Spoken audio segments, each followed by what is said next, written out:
I am a teenager, a 16-year-old girl named Maya. You must think, what does a teenager know about love? You're right, absolutely nothing. I have never been in love or dated someone. But I know someone who did.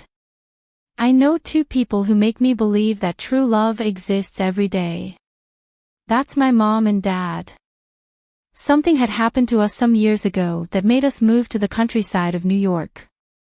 But this year, we felt like it was the right time to move to the city. Mom and Dad wanted me to have a safe and healthy childhood surrounded by trees and animals. Yes, we did have animals. We had sheep, chickens, and even horses. We had to leave all of this behind, unfortunately. I know I will miss our house, our beautiful garden, and my little swing, where I spent most of my time. But we must trust in the process of life and where it takes us. We had already found the perfect apartment for us in the middle of the beautiful chaos of New York City. It doesn't have a yard, but it does have a beautiful rooftop balcony where the view is crazy beautiful. We had started to get our things from the house and bring them to our new apartment. We were hoping that we wouldn't forget anything important. So, on the last day of moving things, I went down to the basement of our house. There is a lot of stuff there. Mom and Dad have kept my baby clothes, my first tooth, everything that could bring a memory back. So, I was just going through some stuff when I came across something new. A diary. I had never owned a diary. Whose could it be? I opened it, and my dad's name was written on the first page. I never knew that Dad was the type to keep a diary. I didn't want to read it without his permission. That would feel so wrong. So I took it and asked Dad if I could read it. Dad seemed to feel nostalgic when he saw the diary, and his eyes almost got filled with tears. Dad said that he had written the love story between him and Mom. He was happy that I wanted to read it. Well, how couldn't I? There were a lot of pages, and I wanted to read it in peace. I waited till everyone went to sleep, went to our apartment's rooftop, and sat there. It was a warm summer starry night. It was 1 a.m., but no one was sleeping. The city looked more alive than ever. I opened the first page. What a beautiful handwriting Dad has. I began to read. The story went this way. Many years ago, a new girl came to my school. Her name was Isla. Yes, that's you. You came into our class minding your own business. It was a hot summer day. You were wearing a dress full of flowers and had your hair in a ponytail. You never looked at me. You would notice that my eyes were always on you if you did. I was so young, only 16-year-old, but so in love. In love with a stranger because it had gone a long time since I could talk to you. I was nervous and was never good with words. I wanted to talk to you because I caught you reading the same book as I was one day. I could feel that we had so much in common and so much to talk about. But, how do I make the first move? I thought that I'd have time to become brave and approach you. But little did I know that I was just wasting time. The boys of our school were already crazy about you. All of my friends were planning on asking you out. I was so afraid that you would say yes. I was so afraid that I would lose you forever. But, I read in one of my mom's magazines that you should never ask a girl on a date immediately. In the magazine, it was said that you should start off as friends and then let things flow their way. So, that's what I did. I began to talk to you every day. You were nice to me. It looked like you wanted to get to know me too. You were asking questions and seemed interested, unlike the other boys. I would walk you home after school every day. It was true when I said we would have so much in common. We wouldn't stop talking for hours. Months had gone by, and I still didn't know when was the time to tell you that I was in love with you. I was a coward, but I wanted to kiss you so badly. One night, I remember like it was yesterday, we planned to go and see a movie together. Trust me when I say that I don't even know what happened in the film. I was too busy looking at you. I had a chance to kiss you there because we were so near, and you grabbed my hand for a moment. But, once again, I was being a coward. We went out of the theater, and I hated myself for being such a coward. I remember that I wasn't talking at all. You must have noticed. Outside of the theater, there was a photo booth where you could go in and take pictures and keep the picture. You thought that we should do that. How could I say no to you? You could have asked me to jump off a cliff, and I would. It was a very long line. All of the people of New York wanted to take their pic. You grabbed my hand once again, trying not to get lost in the crowd. You were so much shorter than me. I could hear the smell of your hair. I didn't mind waiting in line. In fact, I loved it. Our turn to go to the photo booth arrived. It was a very tiny place and could barely fit us. You sat on my lap, and I could see that my face had turned red through the camera. I couldn't stop myself from smiling. Then, you turned your face towards me and looked at me. You kissed me. You made the first move. You started laughing because I didn't let you go. I didn't stop kissing you. I didn't want to leave that photo booth ever again. I wanted to kiss you for a long time. But, the people waiting outside had lost their patience, and we could hear them telling us to go out. We took the picture, and I grabbed you in my arms, and we ran away. We were laughing, and you told me to put you down because you were wearing a dress. But, we were too busy being happy to care what people were thinking. It was different back then. Not everyone had a phone in their pocket that they could text with each other. We either had to write letters or see each other. We would see each other every day. So, everyone noticed us. We couldn't hide anymore. Even our parents found out about us. They wanted to meet the families. So, that's what we did just after some months after our first kiss. Your parents are the kindest people that I have met. Your family always made me feel welcomed. Years had gone by, and we did it. We finally graduated. You were so excited to go somewhere far and become an art teacher. You loved art. You are an outstanding painter. I knew that you were able to do anything that you wanted. But, the universe had different plans for us. On our prom night, you had news. As we were slow dancing, you whispered something in my ear that would change our whole lives forever. You told me that you were pregnant. You were carrying my child, and I was the happiest.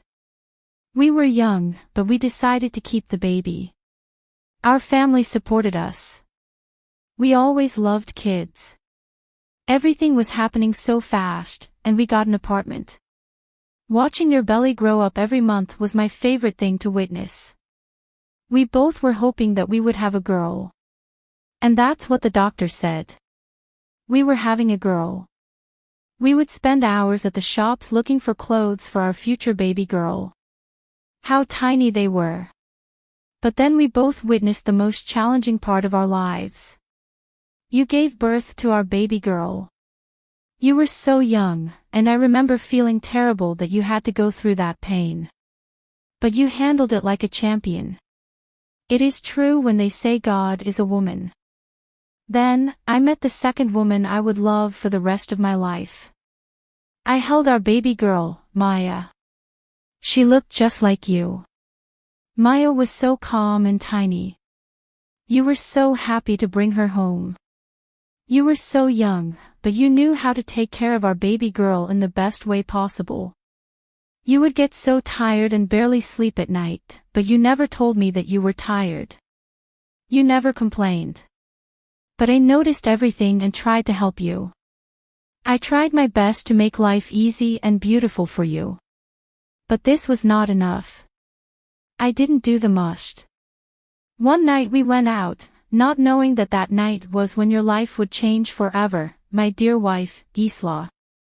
It has been a long time since we haven't had a date. We missed spending time alone, just the two of us. So, I planned something for us. A little getaway. You deserved even more. You were excited. Choosing your favorite outfit and doing your makeup. We left our baby girl at your mom's and went out. We went to your favorite place and had your favorite dish. We had a perfect time. It felt like the old times. We were driving home, listening to our favorite songs. It was Saturday. Everyone goes wild during the weekend. I must have known and kept you safe, but it was too late. A car drove so fast and hit us. The car accident was caused by a drunk teenager, who later died. Our car flipped backward, and we both were injured. But my eyes were still open, and I could talk to you. You weren't answering. Your eyes were closed. I couldn't get out of the car and help you out. But luckily, a group of people came and helped us. They called 911. After this, I don't remember much. I must have fainted. But I remember waking up in the hospital calling your name. I was alone and needed to see your face. Every pain would go away the second that I'd see you. But the doctors wouldn't tell me where you were. And I was worried that something terrible could have happened to you. Our whole family members came and visited me. Even our just some months old baby girl. You were nowhere. It had been some days when finally the doctors said that I was able to meet you. Finally, I was going insane. But, there you were. I could see you from the glass of the room where you were lying. You looked fine. Thank God. Before going in, the doctors had news. They told me that the accident had caused you to lose your memory. They said every day you will forget what happened the other day. I have to remind you every day of who you are and everything. I was so sad. Why do bad things happen to good people? That day I couldn't go in and meet you. I was a stranger to you. A million thoughts were rushing through my mind. What if you don't like me anymore? The doctor said that we should tell her who she is day by day. That's what we did. But I couldn't help and cry every time I saw you. Even though you had lost the memory of us sharing the first kiss and having our first baby together, you still seemed to like me. I could tell that you felt safe around me. That's why we decided to bring you home. We moved somewhere far from the city. Somewhere where you can be safe. Now you live with us. The first time you held our baby girl, it was very emotional. You loved her right away. You love looking at our pictures and the video of when you birthed our baby girl, Maya.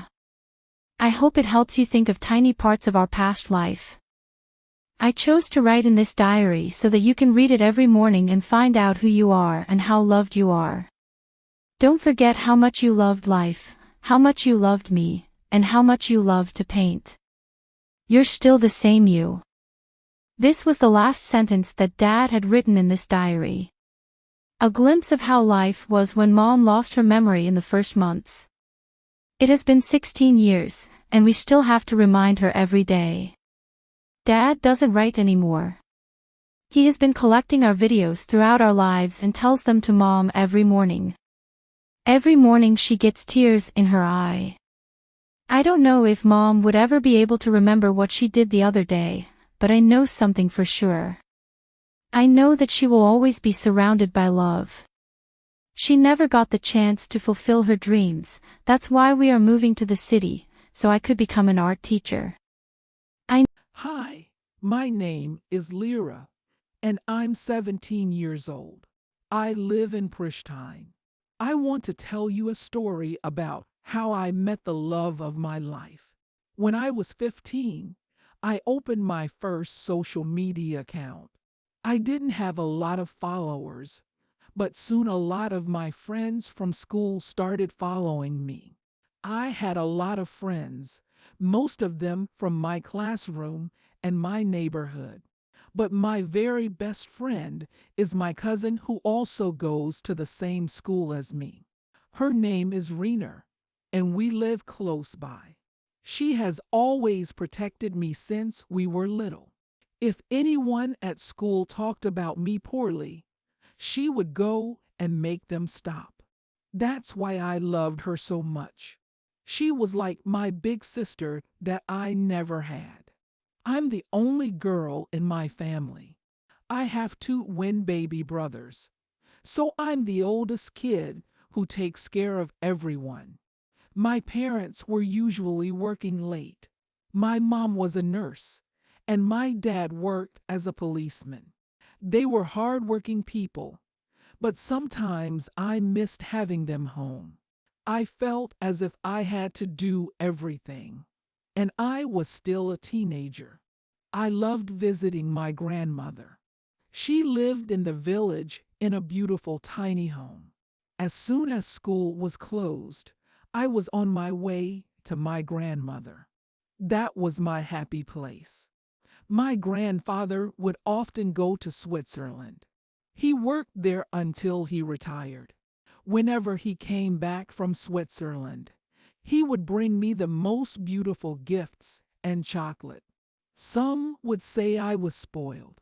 I sometimes feel like that too. So let's get back to how I met my dream guy. Rena had a lot of guy friends. She talked to them online and said that I should meet some of them. But I was young, and I always told her no. My parents were strict, especially my dad. So the most crucial reason I didn't want to talk to any guy was my parents. Imagine if they found out. They would be devastated. That's what I thought at that time. Unfortunately, I had to find out the hard way. One day a handsome guy followed me on Instagram. When I checked his profile, Rena also followed him. I thought he must be one of her many friends. So I asked about this particular guy. He seemed precisely my type, tall, handsome, and blonde. I know most of the girls like brunette guys, but not me. I was sure he didn't go to our school because I wouldn't miss a beauty like that. I followed him back, and I asked Trina if she knew him. She said he's older than us, which was a red flag to me. If I ever started dating someone, it would be from my school and my age. I didn't like boys older than me. That was about to change, and I didn't know it. So I completely forgot about the handsome blonde. It was the end of the school year. We were so close to finishing elementary school, and I would soon be a high school student. I was so excited about that. But mostly, I was excited about my summer holidays. I had it all planned. I would go to my grandmother's and sunbathe all day. I look so beautiful when tanned. I love it. My green eyes look even more beautiful with chocolate skin. I didn't take much care of my body, but I liked running, so I guess that helped me not gain weight. I heard girls from my class talking about diets and going to the gym to lose weight for prom night. I didn't have time to go to the gym. Oh yes, I forgot to mention prom night. Most of the girls were obsessed over for months, trying to find a good dress. They even dyed their hair, which was shocking to me. We were only 15 back then. I'm 17, and I still haven't dyed my hair. So prom night came. I wore a beautiful dress that I bought with my mom in one of the stores in Pristina. It was so beautiful, purple, which was my favorite color. I had some heels to go with it, and I still like that look. A lot of people came to see us. I got a little shy with all those eyes looking at me. We had to choose a partner, and my classmate asked if we would go to prom together. Since he was such a handsome boy, I said yes. He also dressed well, which was very important for dance. Prom night came, and we had so much fun. It was one of the most beautiful days of my life. We all danced together, and some of us even cried because we would no longer be in the same class. Luckily, Reena and I would still be in the same class together, so I wasn't that sad. So the summer holidays were finally here. I spent most of the holiday at my grandmother. Then we went to Albania for 2 weeks. The beaches were beautiful, and I ate a lot of delicious food. My favorite meal was pasta with seafood. I loved it. I guess I somehow knew this was my last happy holiday with my family. I enjoyed every day of it. School was about to start in 3 weeks, so I returned from my grandmother and started preparing.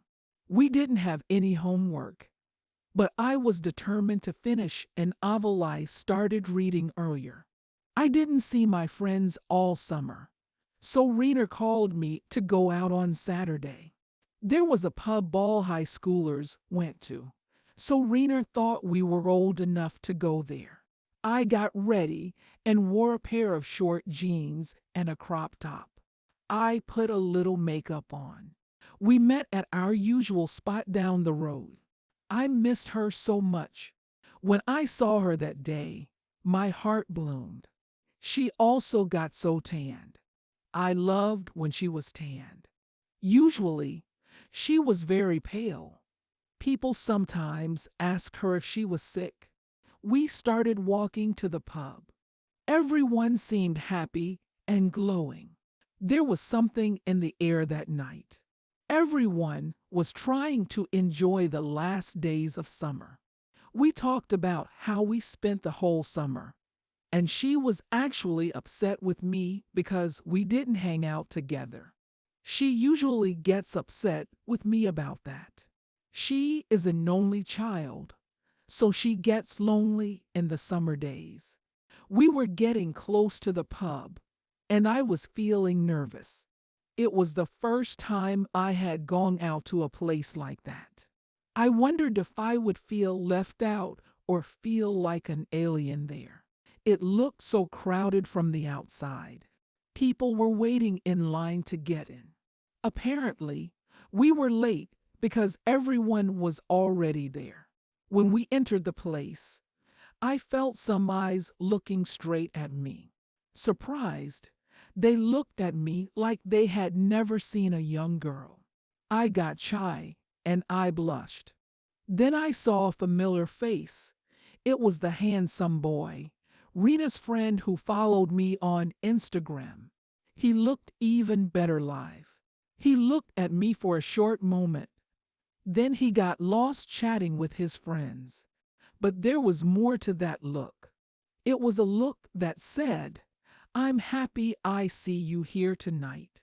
We didn't have a reservation or a place to sit, so we waited for some time and then saw some of our friends from class. We said hello, and they welcomed us to their table. Reena was more friendly with them. I liked them, but when I had Reena, I didn't need any other friends. The music was loud, so it was impossible for us to have a chat. Everyone seemed to enjoy themselves, and they were all dancing. The music was great. Pop and R&B are my favorite styles. I told Reena I wanted to go to the bathroom, and she then showed me where the bathroom was. I remember the exact moment like it was today. I was headed to the bathroom when I felt a hand grabbing my hand all of a sudden. It was someone from behind. When I returned, there he was. It was him. I said, "What are you doing?" And I took my hand away. He then came closer and whispered in my ears. He said, "I thought you were lost, and I wanted to help you."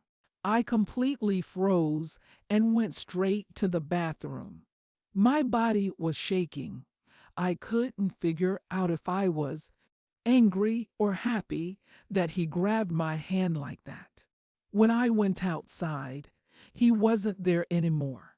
I saw his friends, but apparently he was gone. We stayed a bit more. And then I told Dreener I wanted to go home because I wasn't feeling very well. The truth is I just wanted to go home and forget all about this night. I had mixed feelings about what had happened. How could he just come and do that? I was feeling frustrated. I got home and went straight to bed. 3 weeks went by fast, and we started our first year in high school. I was so excited about this new adventure coming to life. I had all these hopes and dreams of what my future will be like. I was so motivated to learn and be the best version of myself. I had completely forgotten about the boy from the night before. I bought some new clothes for the first day of school, new backpack and shoes. I was thrilled. The first few weeks went by fast. It was so hot even though it was September. Then, one day as I was going to my gym class, I saw him. My heart dropped. I didn't know he went to our school. Why didn't I see him before? He didn't see me, and I never walked faster to my class. I asked Dreener if he goes to our school, and then she started laughing and said I knew you liked him. Of course I blushed, and then she started telling me about him. She said that he had gone to a private school before, but because of his bad discipline, they expelled him. He was 17, and he will graduate from high school this year. He seemed the rich, handsome type who knows no boundaries and is privileged. That's what I thought at that time. But things were about to change, and I had no idea. The next day I put extra care into my looks and clothes. What if I see him and he sees me? Then I would debate myself. I don't even like this guy. Why am I doing this? I didn't see him for the remaining week. We were in the same school. I don't know how was that possible. It seemed as if he was hidden. Over the weekend, I got an Instagram from him saying, "Did you miss me?" I didn't know what to say, and I didn't even open the message. He was used to getting what he wanted. I wasn't going to be his following girl toy. Then, suddenly, I saw him everywhere I went, in the school cafeteria, in the alley, while going to classes. And he was looking at me all the time. I was feeling overwhelmed by all this attention. I pretended I wasn't seeing him, but sometimes my face would lie, and I found myself smiling at him. Weeks passed by, and he was still doing those little games. I remember feeling so powerless, I couldn't do anything, yet he had control of my mood. One day he didn't come to school. That day I realized how much I missed seeing him. I liked him so much that I couldn't accept those feelings. I was walking on my way home, alone, and then I heard someone calling my name. I don't have my glasses on, so I do not see clearly. Then as the person gets closer, I see it's him. He approached me and said, "We never officially introduced each other. My name is Art." I stuttered, and I told him my name. He then walked me to my house. I was feeling so nervous. He asked me many questions, and I was so silent all the way home. We were close to my house, and I told him he should stop there because I didn't want my family to see him. He kissed my cheeks, and I could smell his perfume. I thought about that moment the whole night, and I couldn't sleep. How could I sleep?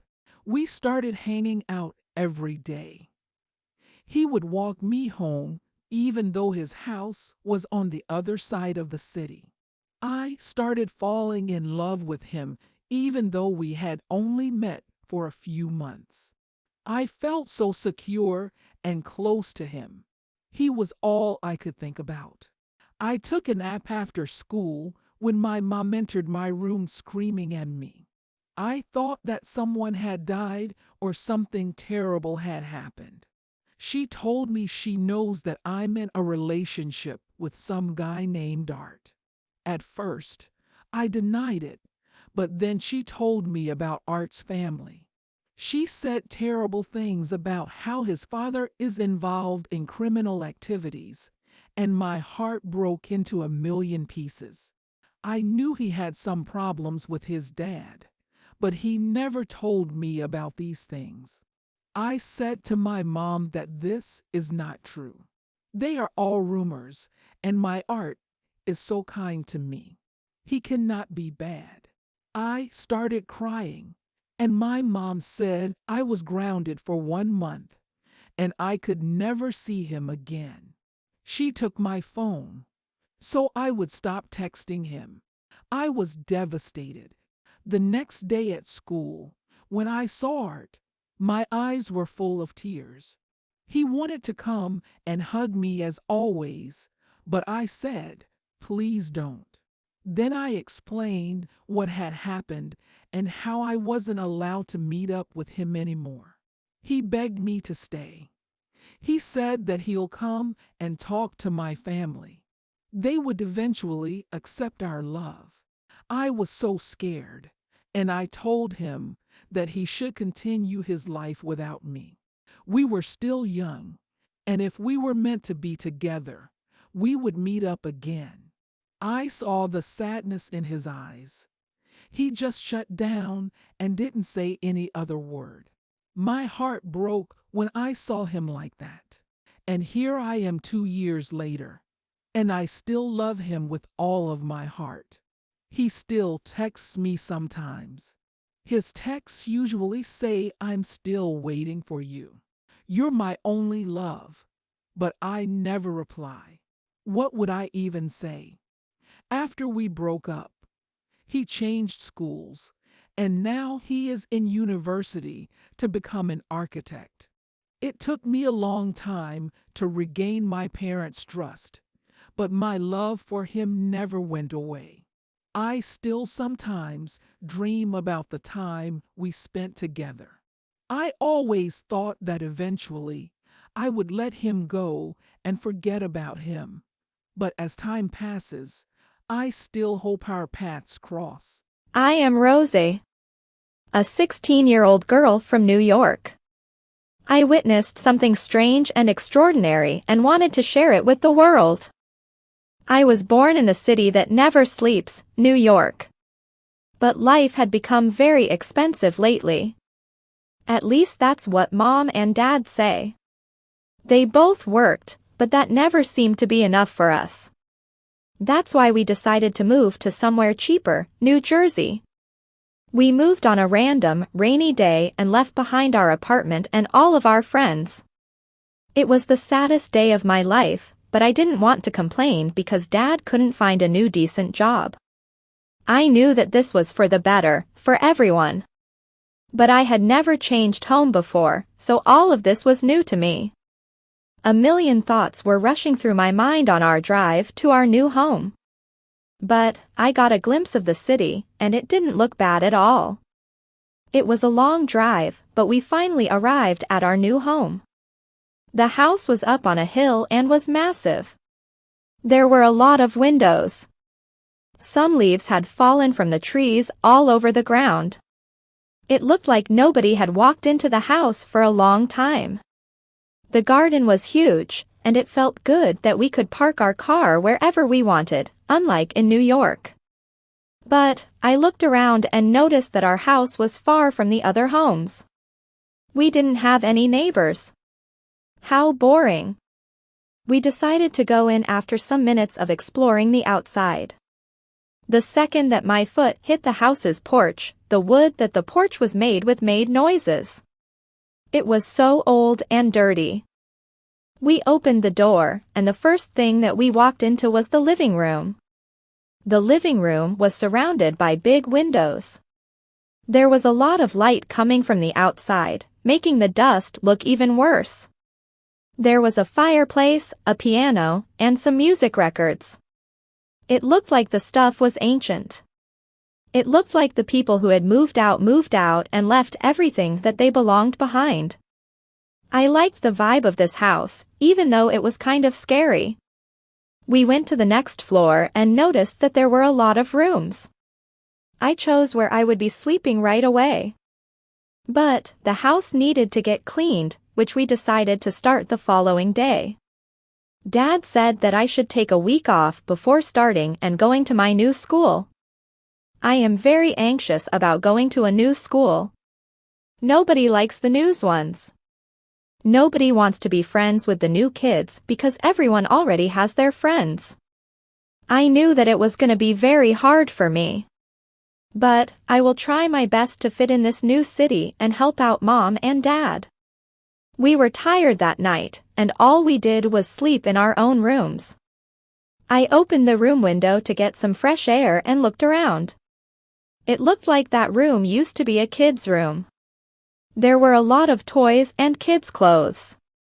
I thought I'd be scared to fall asleep there, but I had the best sleep. It was a beautiful, sunny morning. I could hear the birds singing. What a lovely way of waking up. I was glad that I had a good sleep because a very tiring day was ahead of us. Cleaning day. I got up and went to the living room.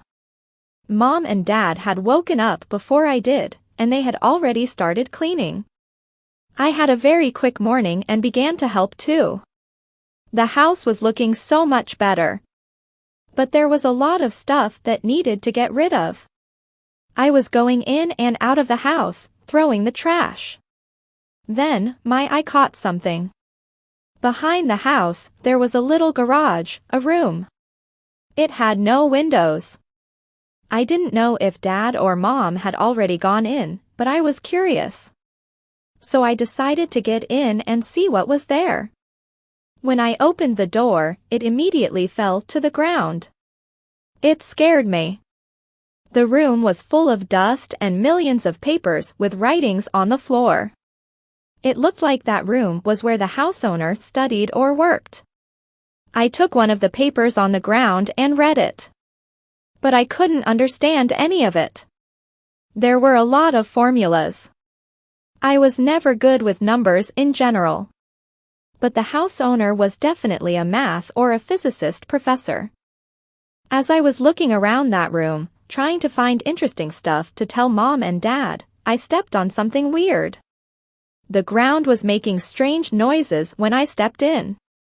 So I took the carpet off and noticed a little wooden door that could possibly take you underground. At first, I didn't want to go in because God knows what could be there. It could be something dangerous. But curiosity was killing me. I could hear Mom and Dad talking in a near distance. It made me confident about going into that door. I opened the door and walked some tiny wooden stairs. It was a small room and very dark. But not dark enough to press on the light there, hoping that it was still working. The light was glitching but still working, luckily. There were a lot of machines and pieces of metal. The house owner must have been working on something. All of the work seemed to be unfinished, except one. There was something that looked like a toy and was made of metal. I thought the house owner must have loved their kids, making them toys. The toy was a big circle, and it was heavy. There was the option of turning it on and off. I tried to turn it on and see what happened with that toy, but it was not working. God knows how old was that toy. Then, on its back, instructions were written on using it. It was noted that I should put my fingertip in a specific place. That's what I did. The second I put my finger in there, the toy started making noises. Then, a question pops up, past or future? I didn't understand what that meant. Could it be a game with words? Grammarly tenses? Let's give it a try, I said. I got nothing to lose. I was bored around the house. So, my mind was saying that I should press past. That's what I did. I pushed it, not knowing that my life would change forever. The second I pressed it, big noise and wind happened in the room. I was confused, not knowing what was happening. I yelled as much as I could for my mom and dad. I was scared. But no one could hear me. The noises lasted for a good minute, then everything went dark. I don't remember anything that happened next, but I opened my eyes, and I found myself in the bed in one of the house's rooms. I must have fallen asleep. I got up, thinking how lucky I was that all of that was just a dream. I got up and looked around. Everything was different. The house was not how I got used to seeing it. The home was new. The furniture, the bedsheets, and everything. The sun's light was coming from the window, and it looked like it was summer. But we were in the middle of autumn. The other day was raining. What was happening? Was I dreaming again? I get out of the room. Walking, looking at the hallway and the stairs, wondering why they were brand new. I could hear people talking. Our mom and dad already begun to bring people in? I couldn't recognize the voices, and I shouted from upstairs, calling Mom. The people that I heard talking stopped for some seconds. I could hear some steps coming upstairs and someone saying, "Who is calling?" A woman was speaking, and it clearly wasn't my mom. Who was she, and why was she inside our house? Where were Mom and Dad? I got into one of the rooms and hid in the closet. I could hear the woman searching room by room and then came into the room where I was hiding. I could see her from the closet a little bit. The woman was of the same age as my mom. But she looked like she was from the years 80s or something. The woman was wearing a long dress and had gloves to her elbow. Her makeup was funny and very old-fashioned. She looked like she came out of an old movie. I had never seen her face before. I pinched myself, trying to wake up from this weird dream, but unfortunately, I wasn't dreaming. I had no other choice but to stay in that closet until I figured out what was happening. After some minutes, I could hear kids' voices playing around and came to my room. There was a boy and a girl. They were about 10-year-old or something like this. They began to play with some toys there. The clothes that the kids were wearing looked old too. I didn't want to scare them. I went out of the closet very quietly, telling them to not make a sound and not tell anyone that I was there. But the kids seemed scared and confused. Luckily, they didn't make a sound. They listened to me. I asked them if I could borrow their phone to call Mom and get out of the house. But the kids said that they don't have a phone. They said that I could write a letter. A letter? Are they kidding me? I thought they were joking at first, but they had never had a phone before. But still, the kids offered to help me to get out of the house without anyone seeing me. And that's what we did. Step by step, I made it outside. As I was ready to get out of the back of the house, I noticed the room where I was for the last time. The door was opened, and I could hear someone working on something. I asked the kids who were in there and what was the person doing. The kids said their father wanted to discover something that would make humans go back in time. But they said that I shouldn't be telling anyone.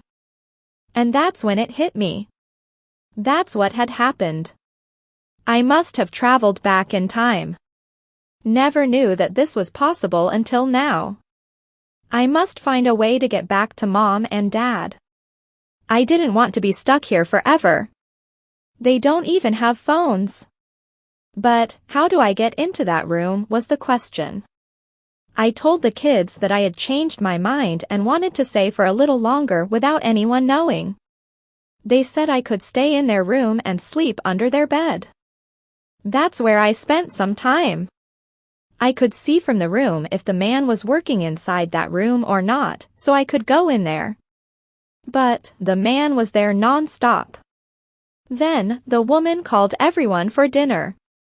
The kids had gone and the man went out of the room. He was old and his hair had almost fallen. He had glasses. I noticed that he had left the door open. I had never run faster in my life. I went into that room and searched for that toy that I had pressed my fingerprint in, or should I say the time travel machine. The time travel machine looked so new and could easily read the construction.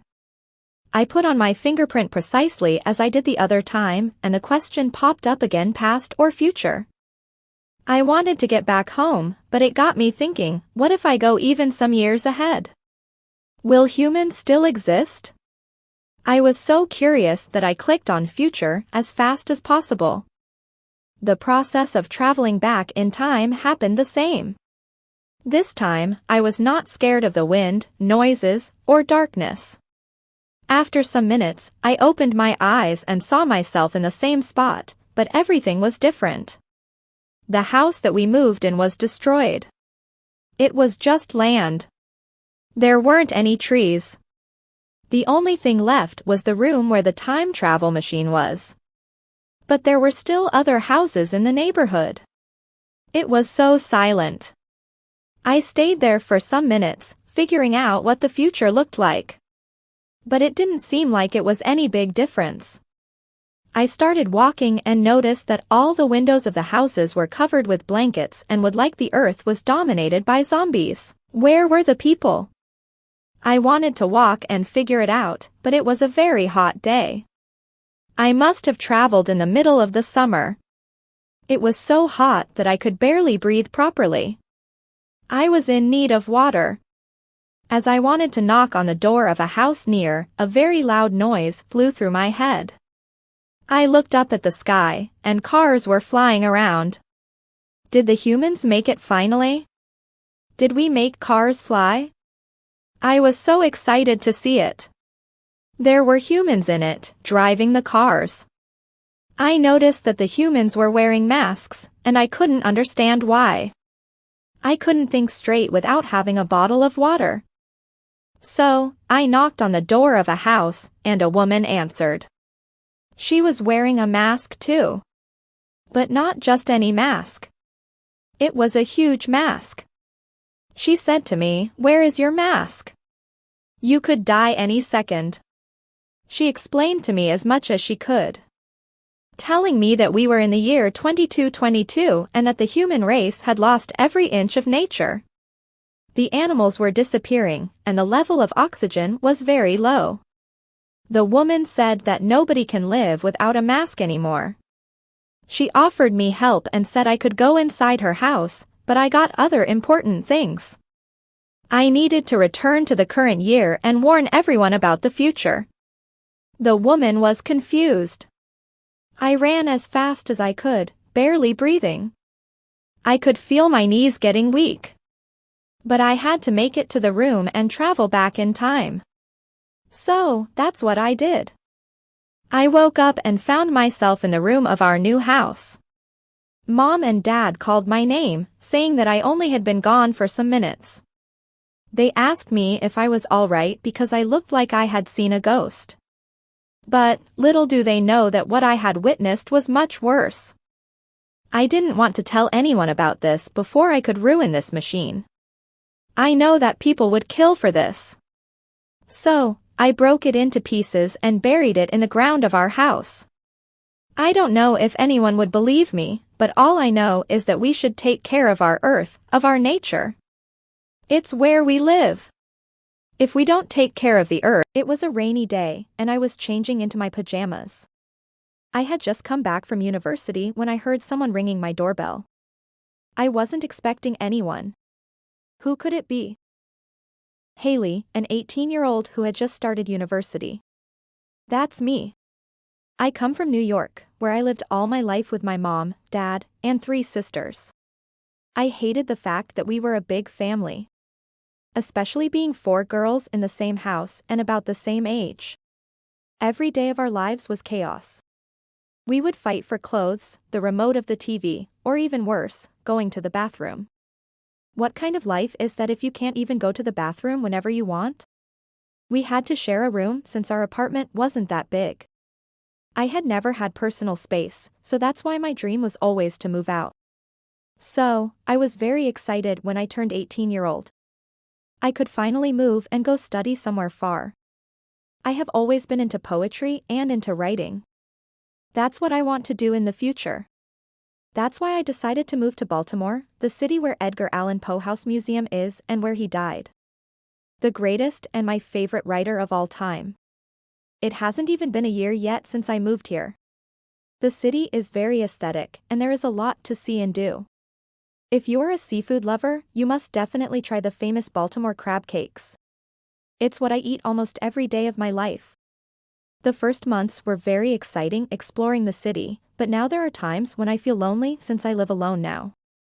I wanted to have a roommate, someone who I could go out, sleep and simply share a conversation with. But I can't find one just yet. Sometimes I miss home and the chaos. Here, in my apartment, it gets very silent. I have been thinking about taking a pet, like a dog or a cat. But I don't believe that the owner of the apartment allows that. I can't let my mom and dad know that I feel lonely. I can't wait to go home for Christmas and spend some time with them. But, until then, I have a lot of studying and homework to do. University is not easy. My university is not near my apartment. I have to take the train to go there. But, it has its own advantages, since I can sleep on my way there. God knows how many people have seen me sleeping. So, one day I got on the train to head back to my apartment as always. The second that I sat, it started raining. I love watching the rain and the sound of it. It's just peaceful. It makes you think about life and everything. But the thinking didn't last very long. I had fallen asleep. I didn't notice until the woman sitting next to me woke me up, telling me we had arrived. I don't know how I arrived at my apartment. My eyes were closed. I was still sleepy. I changed into my pajamas fast and got into my comfy, soft bed. I was about to fall asleep when suddenly, I heard someone ringing my doorbell. Who could it be? I wasn't expecting anyone. I took my phone and looked at the date, thinking it could be the owner asking for the rent money, but no, it wasn't the time yet. The ringing wasn't stopping. It ruined my sleep for the day. As I got up, I heard someone running fast in the hallway. I opened the door, and there was no one. Me, thinking, the kids next door are trying to prank me once again. As I was closing the door, I noticed something on the ground in front of my door. It was a bouquet of flowers with a note on it. Who had brought me flowers? The first one to cross my mind was a guy at my university who talked to me recently, but he had no reason to bring me flowers. He hasn't even asked for my number. Had he been into me all this time and I didn't notice? He was the most handsome boy in the university. All the girls like him. This was weird. I took the flowers and put them inside the apartment. The flowers were so pretty. I was so in love. I took the note to see what it had written, and it said, "I wish I could see the look on your face when you saw this little surprise. Enjoy." This little surprise changed my whole day. I couldn't sleep anymore. I quickly put on the vase and the water so the flowers won't die. I let them by the window of my bed, so the light could reach the flowers. I couldn't stop looking at them. This was the first time that I had ever received flowers. But, I still had no idea who was behind all of this. I couldn't wait to go to the university the next day and see if the boy who had been talking to tell me about this. The following day had come. It was a beautiful sunny day. I went down to the coffee shop near my apartment, ordered my usual, and waited for the train. There was a smile on my face. The bartender of the coffee shop, who sees me every day, noticed that too. It's crazy what a little gesture can do. I went on the train on my way to the university. The boy I told you about always waits for me outside the university. We have classes together. He is the closest friend that I have had since I moved here. And there he was that day too. Waiting for me. Is he going to tell me that he had brought me flowers? We'll find out. We met and talked like usual. We went into our classes and even had lunch together. But the boy didn't say a word about the flowers. I couldn't be the one to ask him. I didn't want to sound desperate. That was day one of me not finding who had bought me flowers. The curiosity was killing me. I had asked the owner of the apartment and everyone who had worked in the coffee shop if they had seen anyone with flowers going up to my apartment. The answer was no. The flowers had gotten rotten and I had to throw them out. The only thing left was the note. The note. Why didn't I think about that before? I could take the note and compare it with the boy's writing I was spending time at the university. Since he was not mentioning anything, I told him that I needed some of his notes for studying. The minute I went into my apartment, I took the note in the flowers bouquet and began to compare.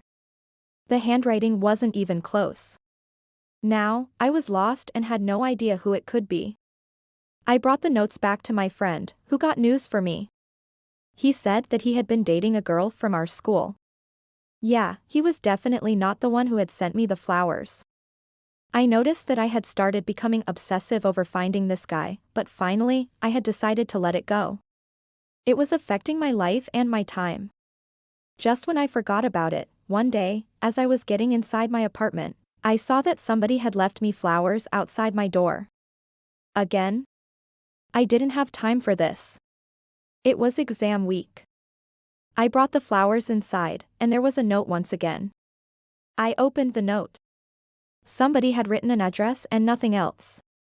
What was I supposed to do with this? I searched for this address on Google, and it seemed like it was an address of an apartment just some blocks away from where I was living. Who was this person? It could be anyone. It could be a psychopath, a stalker, or it could be someone who knows me and wants to date me. I didn't know what to think. But I decided to get out of my comfort zone for once and go to this address. What do I have to lose? The boy that I liked at my university had already started dating someone. So, I got ready and walked some blocks away to that address. My heart was beating so fast. I could tell that I was stressed. I arrived at an apartment complex and at the written floor and door number. As I was getting ready to knock at the door, I regretted coming.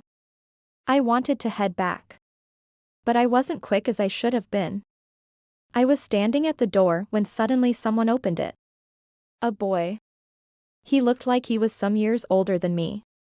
He was wearing a tux and was definitely waiting for someone. Before we began to talk, I noticed that he held one of the flowers sent into my apartment. So this guy was definitely the one. But, who was he? He looked confused, seeing me, and asked me who I was. 100 thoughts were running through my mind, and I could tell that my cheeks had turned red. How come he didn't know me but sent flowers to my apartment? I explained everything, and the boy seemed to feel bad and told me that the postman must have messed up the address. The flowers weren't meant to be sent into my apartment but another girl's. This was the most embarrassing thing that had ever happened in my life.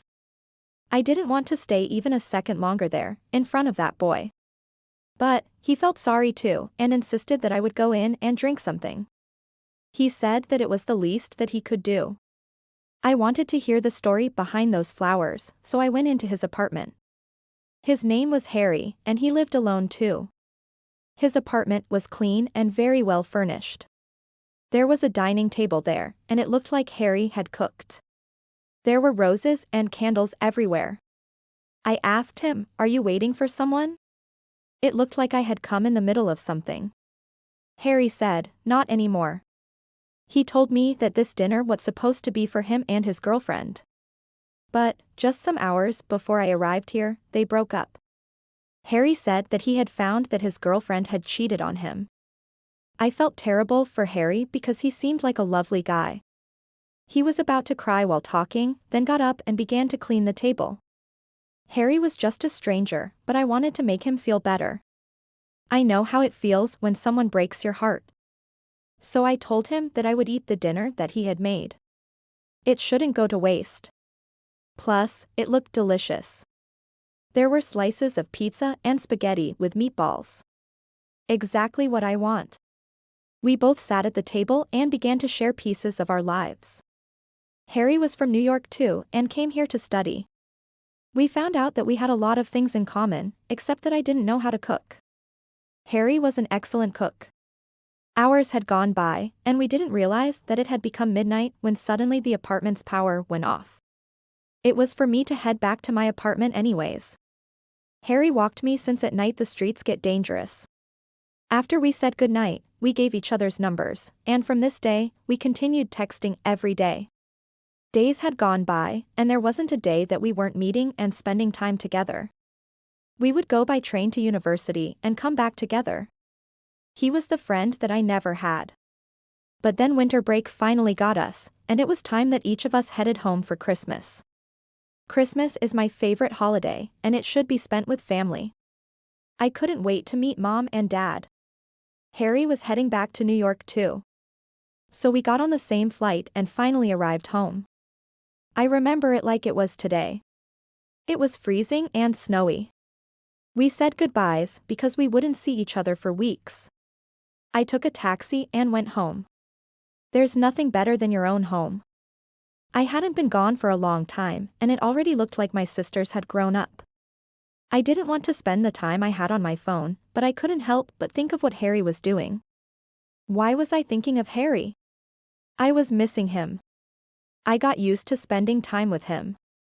Days were going so fast, and I was happy but sad at the same time. I was sad about leaving my family but glad that I would get the chance to see Harry. One day Harry texted me and said that he missed me. Little did he know that I was missing him too. I booked my flight back to Baltimore, and I was waiting at the airport for Harry.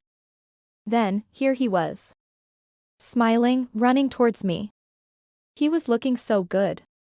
We hugged and then shared a little kiss. Both of us were confused and decided to not talk about that. As we were on the plane, Harry thought of a brilliant idea, that we should move in together. His excuse was that we would pay less for rent, but we both knew we were catching feelings for each other. I don't know what will happen with us, but it's crazy to think how love finds you in the most unpredictable place and time. We're excited to find out what the future holds for both of us. You might think that for my 18th birthday, my parents gifted me a car, or let's say, a dog. I love dogs. I have always loved dogs. But no, my family is nothing like the other families. They gifted me something that would change my life forever. I was born and lived all my life in New Orleans, together with Mom and Dad. I am the only child. Mom and Dad tried for another baby, but they were never successful. God, I'd give anything to have a sibling. A sister. Mom and Dad have always been religious and lived by rules. But I am nothing like them. I can't lie and say that I am not rebellious. I can't lie and say that I don't believe that there is so much in life rather than living for God. Mom says that I have always been stubborn, and I had never followed the rules and wanted to do whatever I wanted. That's why I have been homeschooled since I can even remember. Mom and Dad work in our town's church, and most of the time, I was home alone and was not allowed to go out. I was not allowed to have friends because they would influence me negatively. Was it that bad to have a friend? Someone to hang out with. My only friend was my teacher who came into our house. Plus, she was very old. The only time I left home was when I visited Mom and Dad in the church and helped them out. But there was still something that I liked to do. My sweet little escape from everything is when I secretly watch TV shows every night. Even though Mom and Dad say that I should not spend time on social media and that I should not be watching TV. But I learned a lot from them. I get to see what people are doing out there. I feel very left behind. I had never kissed anyone, never had a boyfriend. I had never gone to a club and danced till I couldn't feel my legs. I feel like my youth has gone away. But one day, everything changed. As I was staring from the window of my room, something caught my eye. New neighbors had come to our neighborhood, just across my house. They were one big family, and they seemed happy. They were joking around and laughing with each other. Suddenly, a boy of my age gets out of the car. He was very tall and had a beautiful smile. He began talking to his siblings, I suppose. I wanted to hear what they were talking about, so I opened the window slowly so they couldn't hear or see me. I got to know his name, Hayden. Hayden was the most handsome boy that I've ever seen. He was the only boy of my age in my neighborhood. As I looked at him, a bird came fast flying towards my room window, and I screamed. It scared me. The neighbors must have heard me and asked me if I was all right. I laid on the ground, saying that I was okay, hoping that they didn't see me. Days had gone by, and I would always see Hayden with his siblings. One day, as I was in the middle of class, I heard someone knocking on the door. Weird. Nobody ever comes to our house. I opened the door, and guess what? It was Hayden. We both were surprised when we saw each other. He had knocked at our door because his mother needed salt. She was cooking. I rushed to our kitchen, took a little plate, and put some salt on it. I don't know why I felt stressed. The woman who tutored me noticed and asked why my cheeks were blushed. Was it that obvious? Mom and Dad sleep early, but that's when I have my me time. I was on my laptop and put my headphones on. Mom and Dad think that I need the laptop for my studying, but little do they know that I watch my favorite series every night. Do you know that feeling when you have your headphones on, and it looks like something is moving? Like noises are coming from somewhere. Well, that's what was happening to me. Was Dad coming to check up on me to see if I was sleeping? I couldn't risk it. So I left my laptop and decided to sleep. Then, that noise happened again. I turned my lamp on and came closer to my window to hear what was happening. Someone threw a rock at my window. I opened it, and it was my neighbor, Hayden. He has had his plate in his hand, our plate, and wanted to return it. But why so late? It was after midnight. He said that he had something to say to me too and that I should come out. I was looking like crazy but wanted to get over it. I went out, took the plate, and wanted to go in. He grabbed my hand and said we should get to know each other. We talked there for some minutes, but I could tell that he was my type. We had been watching the same TV series without even knowing. Dad must have heard us talking because he came to the door telling me, angry, that I needed to get back to my room. Dad didn't even say hi to Hayden. Dad told me that I shouldn't be not talking to that boy. Why wouldn't I? He seemed like a good friend. I thought my life was terrible, but I didn't know that it could get even worse. I was excited that I was going to turn 18-year-old. Maybe now I could move out and live exactly how I wanted. But, I didn't know that Mom and Dad had already planned my gift. Not just my gift, but my whole life. I blew on my birthday candles, and my parents said they had a surprise for me.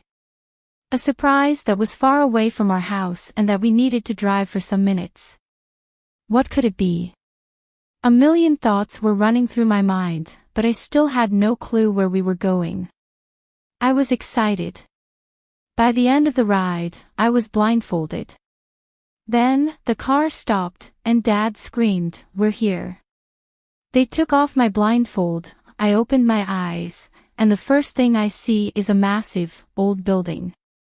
There was a big cross on top of the building. No one was around, and I had no idea where we were. Mom and Dad said that we had arrived at a convent. I turn 18-year-old, and all I get to do is visit a convent. I didn't want to complain. Mom and Dad were happy, laughing all the time. I acted like I was enjoying it too. Then, after some minutes of looking around the place, a group of nuns came and talked to us. They were respectful and made us feel welcomed. But Mom and Dad said that this wasn't the day's only surprise. They took me to a room where it was filled with nuns. They were praying. Dad waited for us outside, and I could tell that he got emotional. I couldn't understand why. There was a nun there, an old woman, who had some clothes in her hand, which looked like what the nun wore. She handed me the clothes and said, "Welcome." Mom noticed that I was confused and told me that they had applied and got me into the convent as a nun. I was still confused and did not understand what my mother was saying. I thought that Mom was joking. Since when did I want to become a nun? How about for once I make decisions on my own? But it was already settled. I couldn't go back anymore. The nun gave me the clothes and made me wear them. My eyes were full of tears. I was begging my mom to take me back home, but she looked like she didn't want to hear anything that I was saying. She said that I should accept this gift from God because otherwise, our family would be disappointed. She had brought a suitcase with the things that I'd be needing and said that she would come to visit me every month. And just like that, Mom and Dad left me alone in this convent. What did I do to deserve this?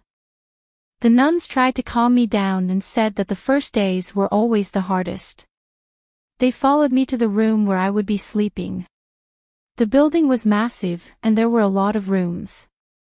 The hallways to the room were dark and scary. It barely had any windows. Then, they opened the door to my new room, to my new life. The nuns gave me a paper, and a schedule was written there. The time when I must wake up, pray, sleep, and do other stuff. There was a girl too. My new roommate. The girl was the same age as me.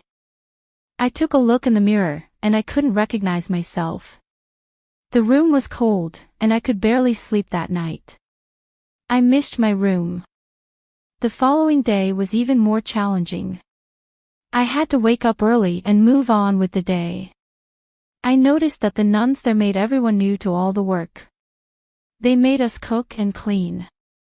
It made me feel like I had become a maid rather than a nun. They knew how to be rude too. I did not like the place at all.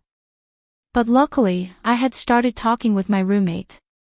She didn't want to be there either.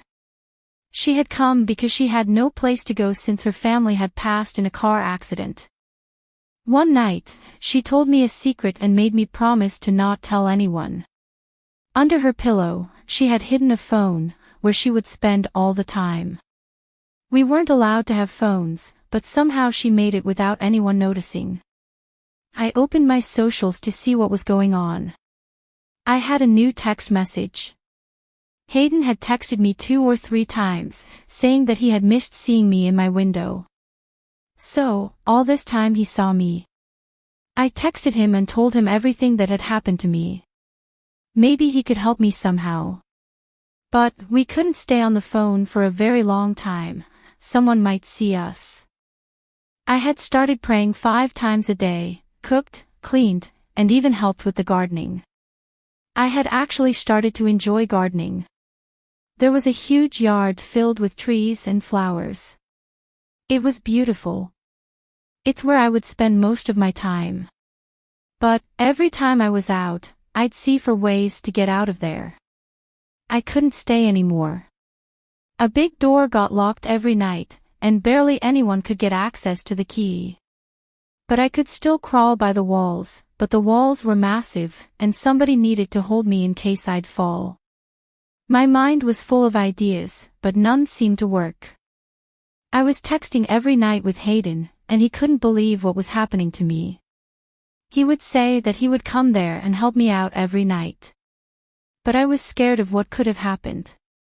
But, one day, after fulfilling every duty, I came back into the room, and my roommate wasn't there. I hadn't seen her all day and wondered where she might have been. Then, I searched under her pillow and noticed that her phone was missing too. Could she escape without me? Could she really do this to me? I hope this could have happened because my eyes witnessed something even worse. After some hours, the the nun brought back my roommate because she could barely walk. Her long white dress was stained with blood. The nurses had beaten her because they had found out that she had kept a phone. We couldn't stay there any longer. But we didn't know who to ask for help. A month had passed when I heard some noises through my window one night. I was so tired from doing all the work all day, so I tried to avoid it. But the noise didn't seem to stop.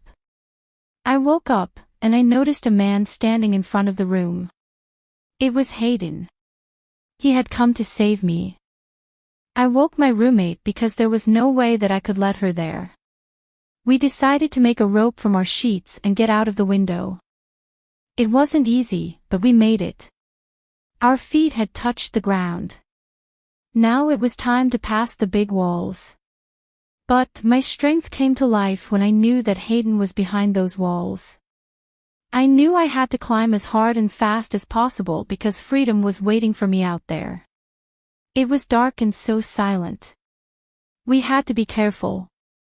This way, I had reached the top of the wall. I could see Hayden and a parked car there. He smiled and opened his arms, saying, "Jump." I jumped without thinking twice. Gosh, how much I loved Hayden at that moment. Then, the roommate jumped from the wall, and we immediately got into the car. No one was behind us. No one was following us. We were free. We had opened the windows of the cars, and we were screaming with joy. It was a chilly summer night. We were driving, not knowing where we were going. What will Mom and Dad think of me? Can I trust my own parents? We couldn't go home just yet. We fell asleep in the car in the middle of nowhere. The car was more comfortable than all the beds in the convent. But we woke up with terrible news. My name and my roommate's name were everywhere. Everyone was searching for us. Mom and Dad must have found out that I had run away. Will they understand when I say that I want to live my own life how I want? That I want to go to concerts and dance till it becomes sunrise? This doesn't make a bad person, right? God knows what the future holds for me. I had just graduated and was thinking, what is a teenager supposed to do with her life now? It had become morning, and I could tell by the birds singing. I decided to sleep some more minutes. There was nothing exciting waiting for me outside of my room anyways. All of my friends had gone on their summer vacation. But we can never have vacations. Mom and Dad are always working. I have no one to hang out with. The boy that I liked, he had started dating someone. What a shame. I had created scenarios in my mind, and I believed that we would make a perfect couple. Maybe after he breaks up with her? Who knows? Relationships barely last these days. I know I am being selfish, but this is my only hope. My eyes are wide awake. How can I sleep when I have such thoughts running through my mind? Plus, I could hear that someone was texting on my phone. I looked for my phone for some good minutes and finally found it. My room was so dark from my curtains. I can't sleep when it becomes very sunny. I took my phone and I saw that it had become noon. Mom would kill me if she found out. Luckily she is at work. What day is today? It can't be Sunday. The chat group where all of my friends are had texted and had been awake since the first hours of the mornings. They had sent hundreds of pictures of them either enjoying themselves at the beach or eating and trying new food. They were getting that perfect tan. I was jealous. What am I supposed to do during summer? Plus, I was home alone. Yes, I don't even have a sibling. Mom and Dad weren't able to have another child. Sometimes it makes me think if I am adopted, but then again, there is a video of my mom literally giving birth to me. It is beautiful, but terrifying at the same time. What a way of starting my morning. I can't think straight without my cup of coffee. So, I decided to get up. I was still in my pajamas and could barely walk. My body was aching. I had stayed all night watching my 100 TV shows. I was walking while checking my phone, and I almost stepped on my kitty. Sometimes I forget that we have a kitty. She is going to turn 5 years soon. She must have been hungry. I woke up so late. So I fed her and gave her some love. Then, it was time to feed me. I opened the fridge, and there was nothing there. Nothing that I liked. But luckily, there was an avocado, and I could still make my toast with it. I had also made my morning coffee. I opened the living room window to get some fresh air. The kitty jumped immediately. She loves to stay outside. I live in Italy countryside, and the views are crazy here. Our neighborhood is very aesthetic. But the only problem is that there isn't so much to do here. All I can do is get out and stay on my porch. That's what I did that day, too, not knowing that my life would change forever. As I was scrolling through my phone, I came across a competition or something like that. An agency travel had posted saying that 2 lucky persons have the chance to win a free trip to Bora Bora. In case you don't know, Bora Bora is an island, and many people go there to spend their vacations.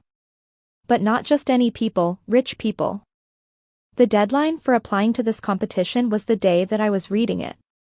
They must have already chosen the 2 lucky people, I thought. But I got nothing to lose, so I applied anyway and moved on with my boring life. It was a sunny day, so I thought I'd put on my bikini and tan in our yard. Our yard can't be seen by any of our neighbors. Hours must have had gone by, and I must have fallen asleep. I woke from the sound of my mother waking me up, calling my name, Enora, you have been sunburned. I woke up, and I couldn't even touch parts of my body. Perfect. Just what I needed. We began to eat dinner, and my parents were complaining about how I was doing nothing with life. They said that I should start applying for a job and not just hang out at home all day. They don't understand that I want a job, but I haven't found the right one. I couldn't have dinner anymore, so I decided to go to my safe space, my room. There, nowhere judges me. The kitty followed me, so at least I wasn't alone. She was staring at me like she could sense that deep inside, I was sad. And what is the best thing to do when you're feeling sad? Clean. At least that's what I do. I cleaned my room, so I could somehow clean my thoughts too. I cleaned and folded my clothes, then through the window, I noticed that it had become dark. Another day had gone, just like that. I jumped into my bed. I had already had my pajamas on. I took my laptop and watched whatever I had paused the other night. I waited till I couldn't hear a noise and then went to the living room and took some snacks with me. This is a perfect night for me. This is what I enjoy the most. I had fallen asleep without noticing. Someone was texting me non-stop. It was 7 a.m. or something like this. What could have happened? Were Mom and Dad calling me so I could wake up early and have my life on the right track? I tried to ignore it, but it was not letting me sleep. So, I took the phone in my hands with my eyes closed, figuring out what was happening. A lot of people had texted me. My heart skipped a beat, thinking that something terrible had happened. But, it turned out to be something completely different.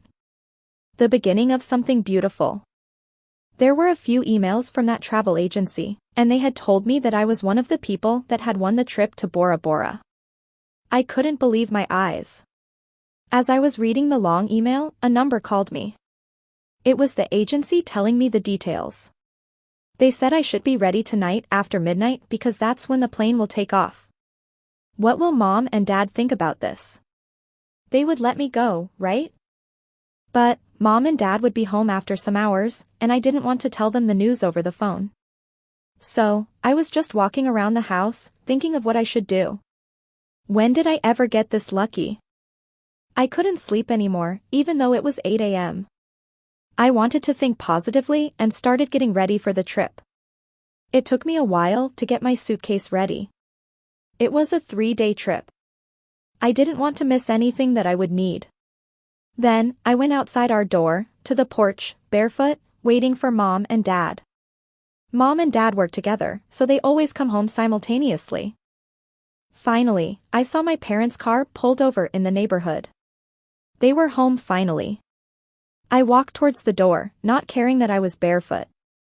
I was exciting, talking like a kid, telling them that I had won a free trip to Bora Bora. But I didn't get the response that I was hoping for. Like every parent, even mom and dad had a million questions. Who was I gonna go with? How do we know that this was not a lie? How can you win a free trip this easily? Mom and dad said they would not let me go unless they talked to agency travel. How embarrassing. They were acting like I was a kid. But, if that's what it takes, then all right. They talked for hours with the agency, and mom and dad trusted them. So, just like that, my whole summer began to change for the better. Now I had a flight to catch. Mom and dad drove me there and made me promise that I'd be texting them every day. And just like that, I got into the plane, wondering who the other person that had also won the trip was. After some hours, I arrived where I was supposed to be. The agency said that a man would have a letter with my name and take care of the person who had won the trip and me. I got off the plane, and I immediately noticed my name on the letter. The man seemed nice and congratulated me for winning the trip. The man said that we couldn't go without the other person who had won the trip. So, we waited for some minutes. Now, the man was holding the name of a boy, Lucas. It was a very hot day, and all I wanted to do was get into a very cold pool and relax. Then, a tall, French boy of the same age as me approached us. We shared eye contact. He was the other person who had won the trip. The man from the agency called us Shamrock, saying that we were lucky for winning this and that we would have the time of our lives.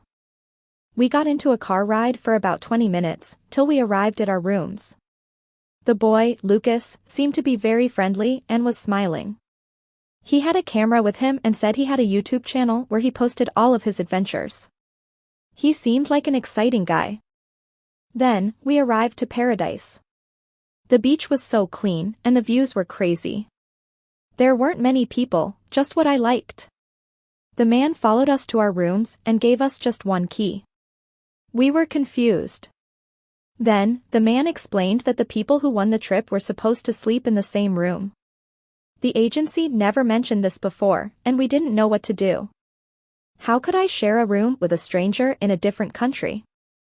But, the boy, Lucas, made me feel safe and said that we had to grab this opportunity no matter what. He insisted that he would be the one to sleep in the bathroom. And that's how we settled it. But, besides this one problem, everything else was just alright. The room was beautiful and clean, and we got to eat in our bed. Lucas was a hilarious guy, and I could tell that we would have a great time together. He would take me pictures and tell me how to pose for my Instagram. He would always compliment me every time that he would see me. He would compliment my outfits and makeup. There were times when it was awkward. We would be in complete silence. But a girl and a boy can be friends, right? We didn't hang out together as much on the first day, but the other days differed. We used to dress up together and eat dinner, then we would always drink inside of our hotel room. We had fallen asleep together in bed, and we didn't know until we woke up. When we saw each other, we busted into laughter. But sleeping on the same bed didn't seem very odd anymore. We decided to go scuba diving one day since everyone does this when visiting Bora Bora. Life under the sea was beautiful and scary at the same time. We got the chance to see a lot of sea creatures. But then, we realized that it had begun to rain. We had to get out of the water. We went by a big tree and stayed there until the rain stopped. He gave me one of the shirts that he had in his handbag, and then, suddenly, Lucas came close to me and kissed me. I don't know why I didn't push him. I let him kiss me. That's when I realized that I might like Lucas. Lucas said he had wanted to kiss me since the first time he saw me. We went to our hotel room without saying a word. Why did we have to kiss when we both knew we had to fly back home the next day? Lucas lived in France, and I in Italy.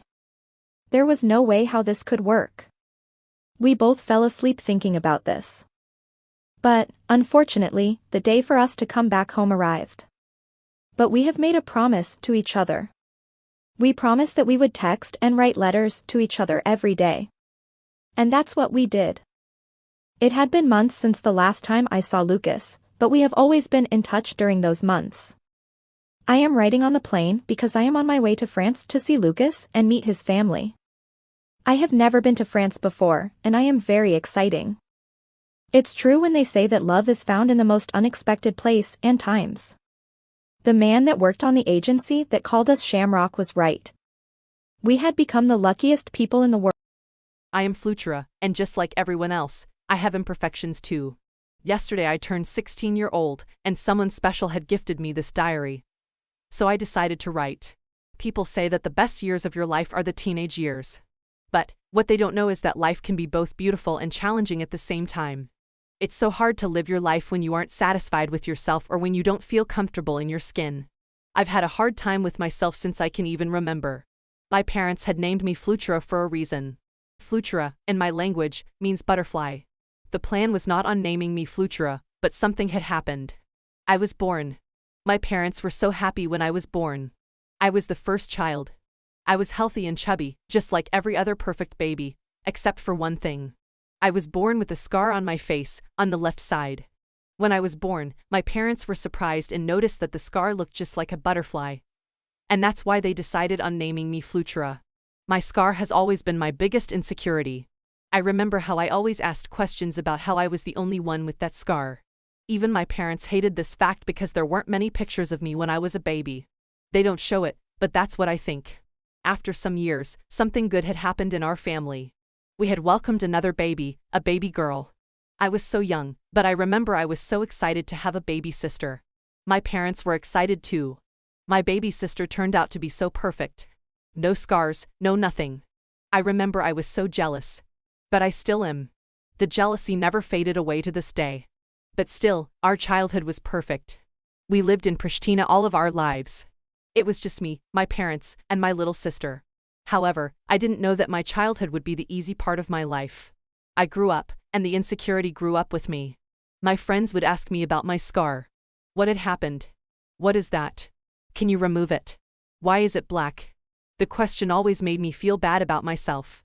It made me feel like I didn't belong there and that I was different. So, I tried to hide it. I never tied my hair up. When I was younger, I did a hairstyle to hide my scar, and it was embarrassing. I put all of my hair on my left side. My parents used to talk to me and make me feel better, but that wasn't enough. All of my friends are active on social media. They post pics of their face, their body, and outfits. But I just can't do that. All of my photos are only on my right side. My social media had become boring, so I had to close them. I started high school, and life has become even harder. I started doing makeup to hide my scar. I woke up extra early because my makeup took me 1 hour. But it's worth it. I feel normal, just like everyone else. All of my friends have had their first kiss, and they don't believe me when I say that I still didn't yet. I am not confident enough to let someone touch my face, put their hands on my hair, and kiss me. I am not confident because I have constantly been bullied and left behind. People would stare at me in public like I am an alien. Sometimes I just want to yell at them and say, "What are you looking at?" But life is easier for me during winter. I love winter. I love wearing a hat and a scarf, and this way, my scar is not even noticeable. But one day, something had happened. It was a snowy day, and I could barely see. I was walking home from school, and I was alone. The road was icy, and I didn't know. I fell on the ground so bad that I apparently fainted. I didn't even know what had happened that day until I woke up at the hospital. I didn't have my scarf on me, and my hair was up. There was a boy there. I didn't know who he was. I had never seen him before. He looked like he was the same age as me. Apparently, he was the one that saw me falling, and he helped me. The doctor had called my parents and said that they would be there in a minute. But I didn't care about that. I was just searching for my scarf so nobody would have seen my scar. But that was too late. He had seen my scar, but it didn't seem like he cared. He still was looking at me like I was a normal person. I thanked him for saving me, and then he left without even telling me his name. My parents came to get me, so we went home. The very next day, in the same place as I had fallen, the guy that helped me was there. I thought that maybe that's where he lived. I acted as if I was not seeing him, but he was looking at me.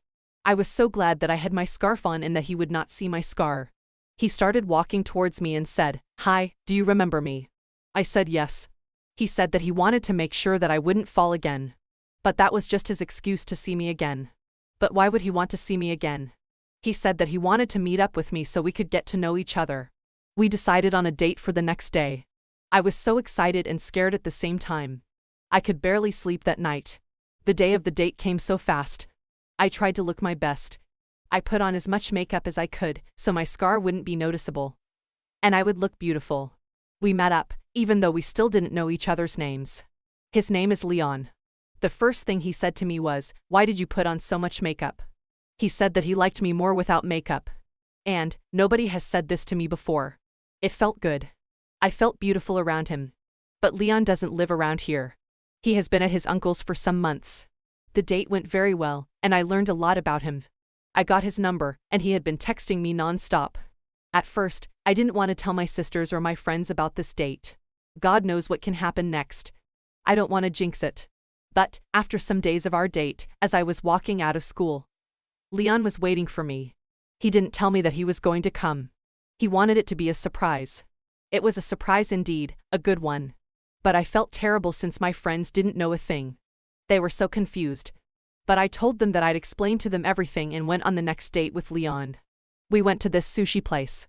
I had never tried sushi before, but I liked it. When I am around him, I forget that I have a scar. He didn't even ask about it like it didn't exist. I wanted to be the first one to talk about it and just get over it, but I couldn't. I have never had a boyfriend before. The scar was always getting in my way. It's not that boys didn't love me because of my scar. It is just that I am never confident enough to let anyone love me. The next day, I decided to tell my friends about Leon. They had already seen him the other day. I owe them an explanation, even though we are not dating or anything. We meet up, and I hug them and start talking like usual. But I immediately felt like a cold vibe, like something wasn't all right. I asked them, "What's wrong?"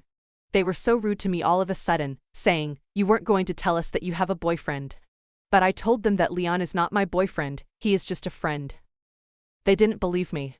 They were saying that I was not good enough for Leon and that he would leave me and be all alone. "Did he even see your scar?" they said. "How could he love you like that?" I couldn't even say anything. My heart was broken into pieces. I went home that day, and I couldn't figure out why my two best friends were acting that way. Was it jealousy? Because they are dying to have a boyfriend right now. Plus, Leon is so handsome, tall, and funny. He is just perfect. I always was the one that heard their endless stories about their first kisses, their first dates, and so on. I never got to say those things. And I was never jealous. I was happy for them. But was it true? All of the words they were saying. Maybe it's the truth that Leon would never want to date me. Maybe he just wanted a friend since he doesn't have who to stay with at this uncle's house. There were a lot of thoughts running through my mind. I couldn't help but cry all night. I felt so low and ugly. How can your own best friend make you feel so ugly? I was stupid to think that Leon would be into me. Leon was texting me non-stop that night, but I decided to not reply. I didn't want to talk to him anymore, and maybe it was for the best. I didn't want my heart to be broken. It had been 2 days since I hadn't gone to school, and I didn't reply to any of Leon's messages. I didn't want to see anyone, and my parents understood me even though I didn't tell them any reasons. But I couldn't miss school all my life. I didn't want to walk to school because I was afraid that I would run onto Leon. So my mother drove me to school. When I arrived at school, Leon was there. He came there only to tell me so we could meet after school since I wasn't replying to his messages. So that's what we did. We had a date after school. But for then, I had to go to my classes. There were my best friends there. I didn't want to talk to them, but they insisted. They told me how bad they felt and that they didn't mean any of the words that they said. But I couldn't forgive them. They attacked me in my biggest insecurity. I told them that I needed time to decide if I wanted to talk to them or not. The school was over for that day, and it was time for me and Leon to meet. When we met, he hugged me so tight and so long. I was surprised. He told me how much he missed me and how he wondered why I wasn't replying to him back. My voice was shaking, but I told him exactly what had happened. I could tell that he felt sorry for me, but I didn't want that. I don't want people to feel sorry for me. He put my hair away and looked at me. He came closer to me and kissed my scar. And then he kissed my lips.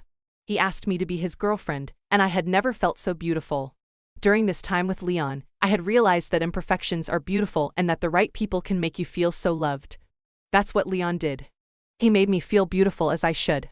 He gave me this diary so I could write about the things that make me sad, and he said that after I write them down, they won't feel as important as I would think. This helped me a lot. I have been talking with my best friends too because now no one can make me feel not beautiful. I feel beautiful, and that's what matters. My name is Trisa, and I have just turned 18-year-old. I decided to tell a story, but it is not just any story. It is my story and what had happened to my family and me. I was born and raised in Skopje. I live with my two beautiful parents and my little brother Troji. Troji is only 1 year younger than me, but he still acts like a bit of a child and annoys me. I've always wanted a sister, and my parents tried for another baby, but I guess it is meant to be just Troji and me. But I don't complain because my mother is like a sister to me. Troji and I had an amazing childhood.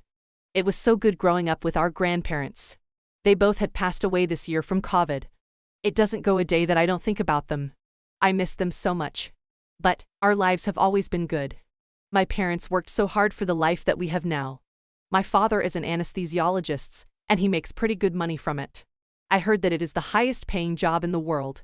My mother, on the other hand, is a teacher. Everyone loves her. Well, who couldn't love her? She is the kindest and most loving. Even though my parents have completely different lives, they still manage to understand each other and love each other since day one. I have just graduated from high school, and I am very excited about what will happen next in my life. High school wasn't the best experience, and I am so glad that it is over. Life has become exactly like in the movies. I could hardly find a good friendship at my high school since everyone is so mean nowadays. But now, we had just welcomed my favorite season ever, summer. And life is just good. I love summer. The days get longer and warmer, and life generally becomes better. Since my parents work all the time, and my brother and I are at school. The only chance to go somewhere as a family is during summer. We always go with our cousins. It's always fun because they have 3 daughters. During vacations, you need to have someone that you have fun with. I can't have fun with my brother. He wants different things. He is a boy. But this summer our cousins couldn't come with us. I was so sad and angry when I heard about this. At first, I didn't want to go at all, but it was summer, and I had to make the most of it. So we decided to have a vacation. We decided on going to Italy, Amalfi Coast. Italy has always been a dream of all of us. We decided that we would go by car. And that's what we did. There was a long road ahead of us. Troji and I were sitting in the back seat of the car. I got my snacks and my headphones. My obsession right now is a rock band called Arctic Monkeys. Troji would always take my headphones and make my music stop, and this way. We would fight a bit. It was a long road trip with fights and laughs. We would make stops here and there until we arrived at our destination. And here it was, the famous Amalfi Coast. It looked better than the pictures. We decided to stay at a hotel that was near the beach and away from the city. There were a lot of tourists, and we needed some peaceful time. The hotel was very luxurious, and we all had a room to ourselves. But we shared a living room, and it was more like an apartment rather than a hotel. The view from my balcony was crazy. You could see the whole ocean. You could scream all you want, but no one would hear you. But that day we were so tired, we decided to sleep so we could be more energetic and enjoy the day the next day. The next day arrived, and we were so excited. I put on my favorite bikini and was ready to take a tan. We decided to stay by the beach. I love napping on the beach, it's just so peaceful. We didn't do much during the daytime. In the evening we decided to go and have some dinner. We wanted to go to places that weren't so near to our hotel, so we had to go by car. But it was only an 8-minute car ride or something. We arrived, and there were a lot of tourists. You could literally be lost in there. I was holding my mother's hand like I was only a 10-year-old. We ate dinner that night and then went back to our hotel and fell asleep. I wish we didn't get back to our hotel. I wish we didn't sleep. We did our thing, not knowing that something terrible was going to happen the next day. My alarm clock woke me up in the morning because we always wake up early during vacation. It was almost 7 a.m. I decided to sleep a little bit more, knowing well that my mother would wake me up. I slept and realized that nobody had come to my room to wake me up. I looked at the clock, and it was 8 a.m. There were no missed calls and no messages. I took my phone, just like I always do in the mornings. And I started scrolling. I noticed that the Wi-Fi wasn't working. I was surprised how this luxurious apartment had problems with Wi-Fi. I decided to go to the other rooms and wake my parents and my brother. Maybe they had missed the alarm, I thought. But I couldn't open the door. The door is locked. Some minutes went by, and I didn't panic at all until I heard someone begging the door. It was Mom, Dad, and my brother. Their rooms had been locked too. We could barely hear each other, but we were trying so hard to communicate. Their Wi-Fi and their phone weren't working. There was no signal. It had been 3 hours, and no one was coming to help us. Even our balcony door was blocked and couldn't get opened. Hours went by, and we were getting hungry and worried. My brother and I were in separate rooms. My parents were so worried that something terrible was going to happen. My dad couldn't stop a second without bagging the door. Then all of a sudden, we heard a noise. Someone came into the apartment and was walking around the living room. I could hear the steps. Then all of a sudden, a room got opened. It was my parents' room. Someone just went inside our parents' room, and our parents immediately started screaming. I was so scared something bad had happened to them. I could hear them talking, but I couldn't hear clearly. Then that person went out of the apartment. And I screamed, "Are you all right?" Luckily my parents answered, and they said that someone had just come to their room. They said that that person had a mask on, and they couldn't see who it was. That person had asked my parents for a big amount of money. Money was never an issue for my parents, so of course, they agreed to give the money. We noticed that my brother, Troji, was not talking at all as we were talking. We were screaming his name, but he was not answering. It had been hours, and we were so worried. I couldn't help but cry. Then that dangerous stranger came into the apartment again and told us loudly that they had taken Troji and would not bring him back unless they saw the amount of money they had asked for. They left us only one boiled egg, just so we could starve. That day was one of the most challenging days that I have ever experienced. I was so scared of Troji and where he was. My parents were crying non-stop. I wanted to hug them and tell them that everything is going to be all right. I fell asleep crying, and then I woke up by the noise of the door of the apartment. That guy had come back and gone to my parents' room and took my dad. They took my dad so he could withdraw money from the bank and give it to them. My dad tried to ask for help on the street, but the guy said to him that if he tried to do something stupid, they would kill him. My dad got even more worried now and said that he would not give the money unless he saw Troji. But they said to him that Troji was going to be waiting in the apartment and that we were good to go and free. But my dad came back, and Troji wasn't there. We were all so stressed, and I hadn't gotten out of the room for 2 days now. There was a lot of questions running through our mind. Who are they? How did they know that we were here and that my father was rich? Is it someone we know? I know that I said that Troji is annoying and that I hated him, but he is still my little brother. And I care about him. I missed his stupid voice and our stupid little fights. Another night had come, and we all fell asleep. I woke up in the morning and noticed that my room door was opened. I ran so fast like a kid on Christmas Day. I ran so fast to my parents' room to see if they were all right. They were sleeping. I woke up them hugging so hard. We were happy that we were together, at least. But our little Troji wasn't there yet. We ran to see if the door of the apartment had been opened. But, no. It was still closed. My dad tried to find ways so that we could escape. But, nothing was near us. No houses. No restaurants. Then it hit us that it would be better if we just stayed and waited. They could bring Troji anytime now. After some hours, a car pulled to the apartment. We took a look from the window and noticed that Troji was there. We were so happy. He came running into the apartment and had a key. He opened the door of our apartment. That was the first time that I hugged Troji. He explained to us everything that had happened to him. He said that the guys took him and held him in a house. He said that they didn't do anything bad to him. Then, we went to the person who owned the apartment and told them about everything that had happened to us. We decided to look at the cameras and see if we could find the suspects. We noticed that there were 2 guys, and one of them had no masks on. The police then had identified the suspect and then arrested him. Apparently, the guy was a tourist, and he just wanted to make some extra money. He didn't know who we were or where we were from. He had followed us that night that we went out. I am writing this while we are going on our way home. Our vacation had turned into a nightmare, and we couldn't get our money back. But we didn't care.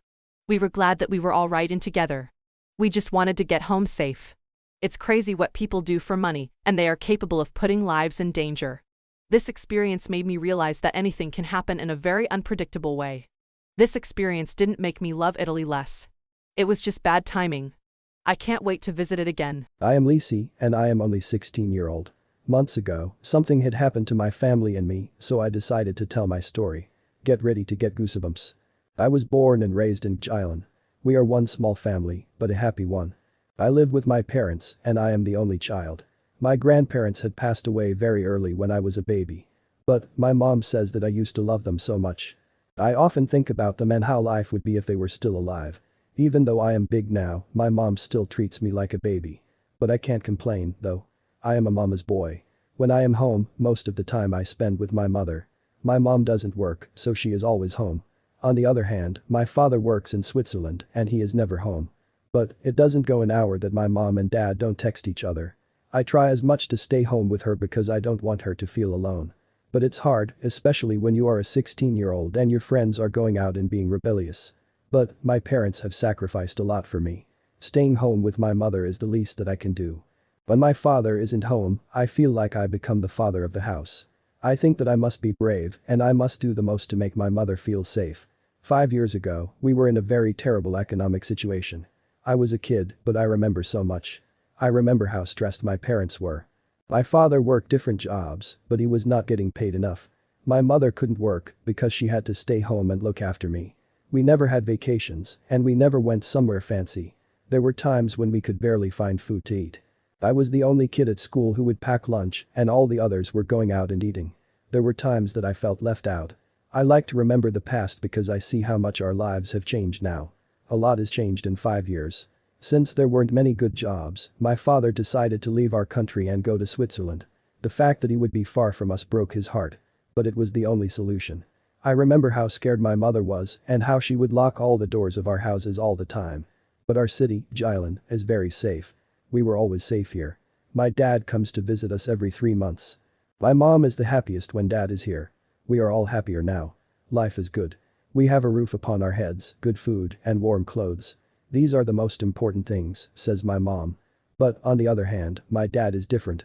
He is always looking for more. He never settles down. Now that we are in an ideal economic situation, he thinks we should enjoy it and not feel guilty. I am not the type of person who wants expensive stuff, but my dad is. One day, as we talked on FaceTime, he said that he had a surprise for us. Guess what? He had bought a Tesla, a white brand new Tesla. This car was very trendy and everybody seemed to love it. I have heard about it and there were times when we would talk with my friends about it. I couldn't believe that my dad had bought it. It is a car that can drive itself. It's insane how far technology has gone. After some weeks, my dad had come and it was time for me to see the new Tesla. I was speechless. You should be 18-year-old to get your driver's license in my country. I don't have one yet. But my dad still let me drive it. It felt so good driving the Tesla. My heart was racing and my legs were shaking. We even tried the option to let the car drive itself. My mother was scared of it. But I loved it. Every time that my dad comes back, we go on vacation. This way we can spend more time together. Plus, it was summer and I was out of school. This time we decided to go to Ulsange, Montenegro. We had never been there, but people always seemed to love and have a good time there. We didn't care that we didn't know the road, Tesla got our back. It was a very hot day, so we couldn't wait and arrive there and have a cold swim. We didn't waste time. We took some clothes, some food for the road and decided to start the journey. It was a long road ahead of us. There were times when our dad would put the Tesla on its self-driving mode. His hands would be out of the wheel, but we would still feel safe. We started our journey very late afternoon and it was beginning to get dark outside. I slept some hours and when I woke up, it was pitch dark. My mom was asleep too. We were driving and driving. There were no lights, no cars, no humans. We could barely see. There were a lot of mountains and the road was getting bumpy. At first, we thought we were going on the wrong way, but the GPS told us that that was the right road for our wanted destination. We were looking for a gas station to stop and rest a little, but we couldn't see any. It was summer, but the road was foggy. That was where we started getting worried. At that moment, we were just hoping that the sun would rise, and this way, we would feel safer. We couldn't find any gas station, so we decided to stop the car and just have a little bit of fresh air. We parked the car on the side of the road. My parents were smoking a cigarette and we were just having a conversation. It was so dark. The moon was the only light. The silence was loud. Suddenly, a wild deer comes running so fast towards me. He pushed me to the ground. I was so scared because the deer was so big and it caught me off guard. We couldn't stay outside anymore because we thought they might be other wild animals, which could be dangerous. We got in the car and decided to continue our journey. After some hours, my dad noticed that there weren't any street signs anymore. It had been hours since we had seen a car or a human. We didn't have an internet connection. But, since we had never been there, we thought that this would be the right road. We decided to trust the car, even though the road became harder and harder. We couldn't sleep anymore. We would just stare at the road and see where it would take us. My dad thought that it would be better if we would stop the car and ask for help. But the car wasn't stopping at all. We tried and tried, but the car just drove. We couldn't understand what was happening. We were so stressed. We were trapped inside of our car and we couldn't get out. The car took us inside some big mountains, then it stopped. It was even darker. There was nothing around us. We were left with so little food and we all needed to go to the bathroom, but the door was still locked. We fell asleep that way and then we woke up to the noise of the car starting up. My dad wasn't even touching the wheel anymore at this point. We were in the early minutes of sunrise and now we could see where we were. We were in a big field with nothing around us. The car started driving and driving. Then, it took us to a very strange place. There was a big, scary, abandoned building. The car got parked near there. Then, the doors of the car got opened. It was like the car was communicating with us, telling us to go outside of the car. At this point, we didn't care where we were. We just wanted to get out of the car and be safe. We got out, and I had never felt freer than at that moment. It was early morning. It was silent, and the only thing we could hear was the bird singing. We needed this fresh air. But there was nothing around us except that building. The car closed its doors, and now we were left outside. We didn't know if we would ever get back in our car or if we could ever return home. We thought it would be better if we walked around and asked for help. Maybe someone could be there. We walked around the building, but nothing was there. The building was old and musty. It had a massive door, and we couldn't see what was inside of it. We decided to open the door and find out. We walked in, and we noticed that it was someone's home. But maybe that someone had lived there over 50 years before. The furniture was untouched and full of dust. There was an old, fat television and an old piano. There were still some dirty dishes in the kitchen. The building had 3 floors. And we decided to go and see what was in there. There was a big room with over 20 beds. We thought that this might have been an orphanage. We wanted to see the 3rd floor too, but the stairs were so old and musty we were afraid that we would fall. We decided to go out and see if the doors of the cars got opened. We arrived at the living room and tried to open the door. We couldn't open the door. We were so scared and we didn't know what was going on. We felt like we were on the set of a horror film. As we were trying to figure out how to open the door, we heard the sound of the piano. It was playing itself. That was the moment we realized that this had to be with something abnormal, something out of this world. I don't believe in ghosts, either my parents, but what's the explanation for all the things happening to us? The piano play lasted for 3 good minutes. My body was shaking, not knowing what was going to happen next. Then the piano stopped and we just stayed here in complete silence.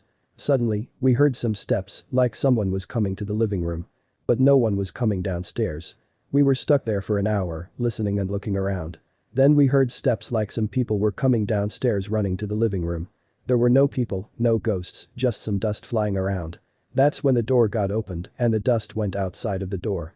We were shocked because it looked like some spirit had just gone outside of the house. My mother was crying. We didn't know if we would be safer inside the house or outside. At that moment, we heard someone honking a car.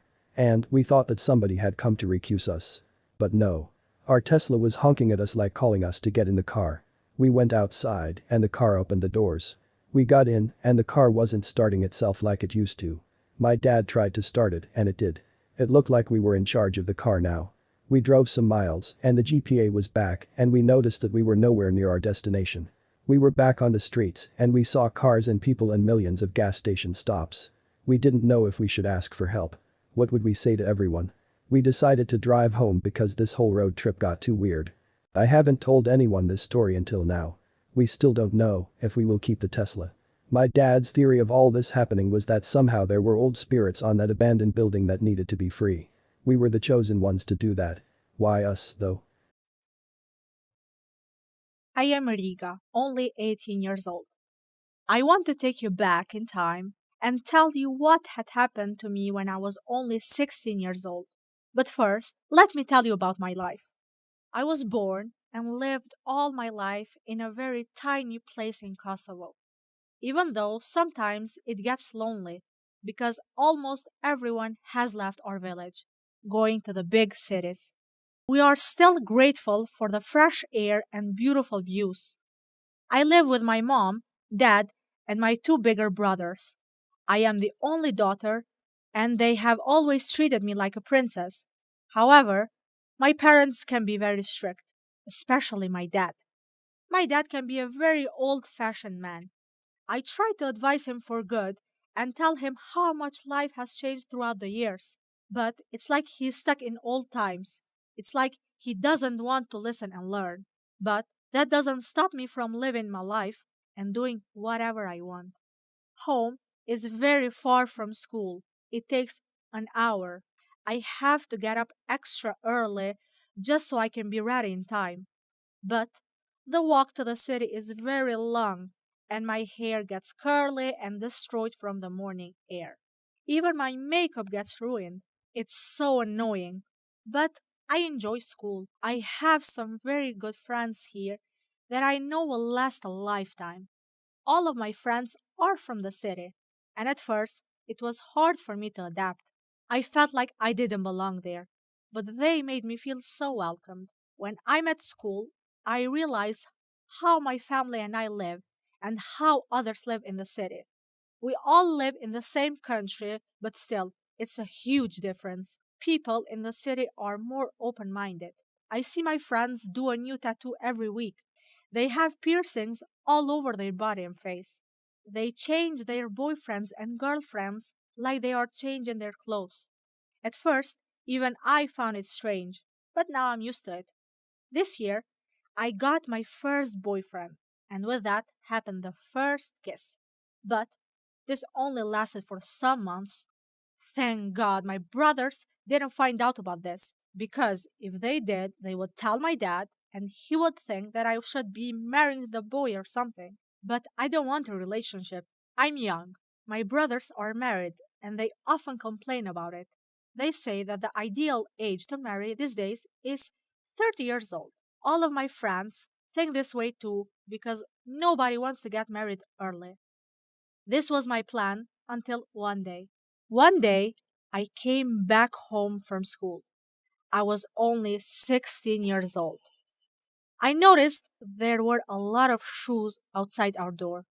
We had some guests over. My plan was to go upstairs to my room because I was so tired from school. I always take a nap after school. I got in slowly so nobody would hear as I walked. But it was so quiet inside. My mom noticed me and she called me into the living room. She said that we had some guests that were here to see me. To see me? Who could it be? I went into the living room and I saw an old couple. There was a man too, maybe some years older than me. He was looking at me deep in the eye and he knew my name, but I didn't know who they were. They stayed less than an hour and they went. My dad asked me if I liked that man. I didn't know what he meant by that. He said that they came here to arrange a marriage with me. I couldn't believe my ears. I was only 16 years old. I was in the best times of my life. It's when I can enjoy life and do crazy things. How could I be married? But Dad said that that family liked me so much. He said they are a very good and very wealthy family. They could be paying for my college, and this way I could find a great job in the future. I kept saying no, but I didn't know that the marriage was already settled, and there was nothing that I could do but cry. I couldn't believe that Dad would do this to me. Even my brothers were mad at Dad, but Dad had a reason. He didn't tell us before, but it had been months since my dad had lost his job. He said that the only solution for us not to start the family was marrying that man. I said to Dad that I could work and keep the family. I would do any job. I wouldn't care. He said, okay, but if I don't find a job within 2 weeks, I would have to get married to that man. I accepted, thinking it would be easy to find a job, but I didn't know how hard it was. I knew that I wouldn't find anything to work in my village, and I searched in the city, even though it would be very far. I searched and searched, but nothing. I was losing hope, and it had already been a week. At this point, I was begging people to hire me, but they either said that I was too young or couldn't hire someone to work part time. I was at school, and I couldn't work full time. I had no other choice but to tell my dad that I couldn't find a job. He seemed so happy. He was being so selfish. I asked him to give me more time, but he said no. Dad said that the man was waiting for me to get married, and that tomorrow I had to go by his house. He apparently lived in a way smaller village than we did. It was far from home. That night I could barely sleep, knowing that I would leave my home forever. I had to miss school, and I didn't tell my friends what was happening to me. It was so embarrassing. I thought about quitting school just so they couldn't know what had happened. The next day came so fast, and Mom woke me up early to get ready. Mom didn't want me to get married. I could tell in her eyes. As she was getting me ready, her eyes were full of tears, and her voice was shaking. She said that it would be better if I don't wear as usual. I shouldn't be wearing tight, ripped jeans or crop tops. Mom found an old dress of her and made me wear it. We had to walk there. It was me, Dad, and Mom. It was a very hot day. Then we arrived. They lived in a huge house. It was surrounded by big trees and had a very big, beautiful garden. In front door, there was a fountain. The sound of the water was so calming. We got in and I was so shy. The man was there and not talking at all, but he couldn't keep his eyes off of me. His parents seemed like very respectful people. They didn't have any other child. We didn't stay there much, but they decided on a date for a wedding. Maybe this family wasn't so bad after all. A month went by, and I didn't get the chance to meet up with that man. I didn't know what he was like. Was he funny? Was he respectful? The wedding day had come, and I was about to find out all of my questions. The family had given us a lot of money, so I could be ready. Dad was happy. We needed the money. The wedding was held in their garden. It was a big wedding. There were a lot of people. I didn't know anyone there. But this was the first time that I got the chance to talk to my soon to be husband. I couldn't find out much about him. The wedding was over. I had to say, the wedding was over, and I had to say goodbye to Mom and Dad and my brothers. It was the saddest moment of my life. Then they showed us our room, where my husband and I would be sleeping. It seems so weird when I say husband. It was a big room, and it was all covered in roses. I could tell that we were both nervous and shy of knowing what would happen next. We should consume our marriage. I was scared because it was my first time. I had never done this before. He was shy too. He started getting me off my wedding dress. His hands were shaking. I was shaking too. He started to kiss me. What a weird feeling to kiss a stranger. What a weird feeling to get undressed in front of a stranger. But he was now my husband, and I had to get used to this. We were both in bed, and it was time for me to give him my virginity. Everything happened so fast. I had my eyes closed the whole time. Then he said, "Get up." He put the lights on and he was searching for something in the sheets. I asked him about what he was searching for. He said, "I can't find the blood of your virginity." So apparently I hadn't bled at all, which was normal. I told him that every girl's body is different, and some of them bleed, some of them don't. He said, "Then how can I show to my parents the evidence that you were a virgin?"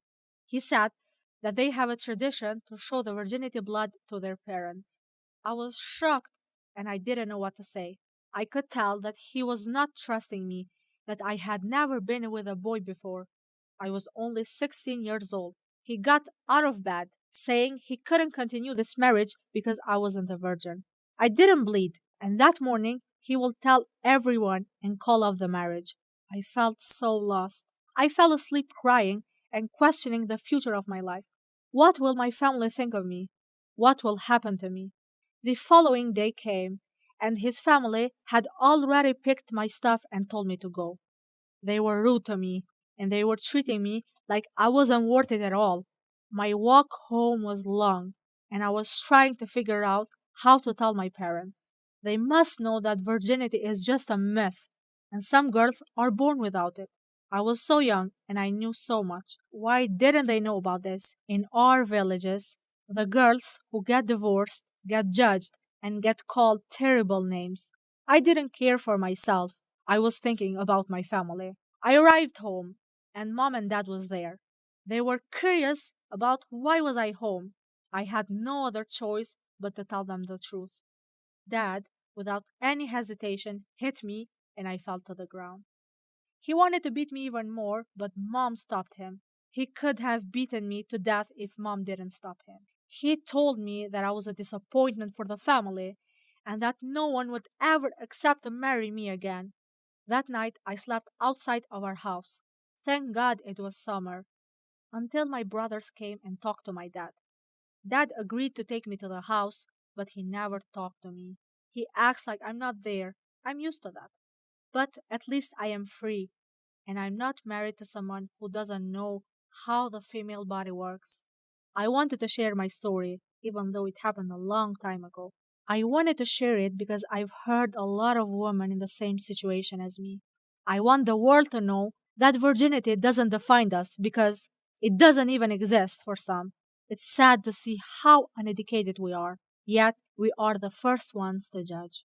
Hi guys, my name is Riri, and I have just turned 16-year-old. I just wanted to share some pieces of my life with you, how I found love at a very young age. I want to have my story written, so my future kids will know every detail of it.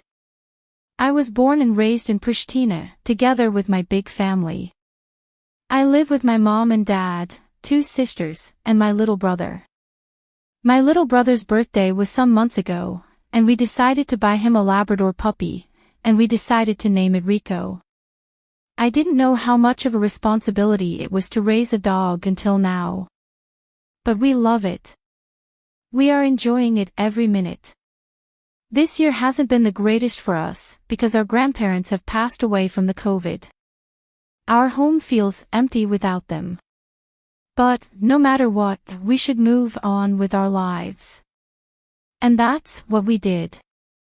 Days in my life are very chaotic. My parents are always working, so they aren't home all the time. My mother is a nurse, and sometimes she works during the night. My father is a waiter at a restaurant near our house. I am the second child. My bigger sister is married and has kids, but she often visits us. That means that my little sister and brother are kind of my responsibility. I love them, but sometimes they get on my nerves. They are crazy and annoying. I like having my life in control. I want my 8 hours of sleep and my healthy breakfast. I want to read my favorite book and watch my favorite series. I enjoy taking my usual evening walks with our dog. But recently I haven't had the chance to do the things that I love. It's impossible. When my grandma and grandpa were alive, it was easier for me. Because they were home all the time, and they would take care of us. I became in charge too soon. Even though I hate school and I hate waking up early, it is still my escape. My escape from everything, from my home. It's where I can be a typical 16-year-old for some hours. Because, at home, I usually cook or take care of my siblings. High school is easy for me. It is not what I accepted. I used to see all of those movies saying that it is a nightmare. But, no. It is the opposite. I have made some very great friends that I know are gonna last forever. I am a very outgoing person, so it has never been a problem for me to make friends. I have been in a very short relationship, only once. He was my first kiss, but I regret it all my life. It was so meaningless. From that moment, I promised myself that I would never get in a relationship unless I knew that it would last. Wanna know another good escape besides school? Months ago, just some blocks away from my house, a coffee shop had opened. It is the cutest coffee shop that I have ever seen. It gives me good vibes. At first, I only went there to wait while my siblings would come back from school. But, now, it had become my sweet little escape. I go there every day after school, on the same spot. I like to sit by the window and enjoy the view, especially when it is raining. I stay there for hours. Sometimes I lose track of time. But, it has become my second home. I would go there with friends, but most of the time, I am alone. I used to hate going places alone. It felt so weird. Once I read a quote saying that if you are brave enough to eat alone at a restaurant, you can do anything in life. And that's the truth. Now I am used to it, and I love my own company. It is peaceful. But, here in Pristina, people are not used to seeing people who are alone at a coffee shop. I often catch people looking at me strangely. One day, I was staying there, minding my own business. I went to the bathroom, and when I came back, I noticed a note on the desk where I was staying. At first, I thought that that was the bill, but no. I opened it, and someone had written saying, "Hi." Hi. What does that mean? Was that for me? I looked around the bar, and nobody was there, just the workers that worked in the shop. I asked for the bill and asked the waiter if he had seen anything. He said no, but he said that we could look at the cameras. I didn't want that. It wasn't a big deal, just a little bit curious. I went home, but I tried not to think about this. The next day had come, and I had just finished school for the day. I didn't know if I wanted to go to my favorite coffee shop because I didn't know who could it be. But it could be someone just joking around, so why wouldn't I go? I went there, and that day, there were many people, and I barely found a seat. I ordered the usual, an iced frappe coffee. I read some chapters of the book that I was reading and went home. This time nobody had left me a note, and nobody had talked to me. So, for a while I had forgotten all about that note. Some days had gone by, and no note. Until one day, someone had put a sticker on my laptop, saying, "Tell me your name, and put this note under the table so I can know." I didn't know if I should like this or be afraid of this. I started to not feel safe there anymore. It felt like I was being watched all the time. I went out of the shop, and I was looking left and right all the time, seeing if someone was following me. But no one was following me, luckily. I decided to not go there anymore, so maybe that person would have given up. I didn't go there for weeks. Then, I went there with one of my friends, but she couldn't stay very long. I decided to stay there and just see if someone would come. I didn't even go to the bathroom. I stayed there, and nothing happened. I asked for the bill, and guess what? On the bill, there was a note saying, "I was worried about you, where were you?" I was shocked and asked for the waiter who had written this.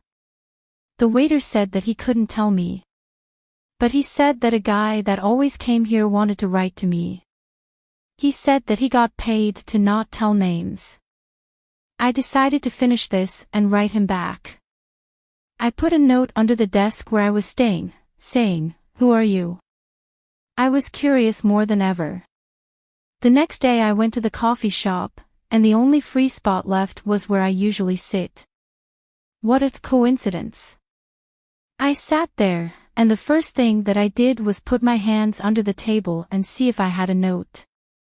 There was a note saying, "I can't tell you my name yet, but I want to know more about you."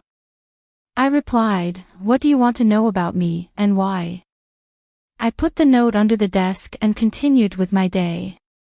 Now I had another reason to go to the coffee shop.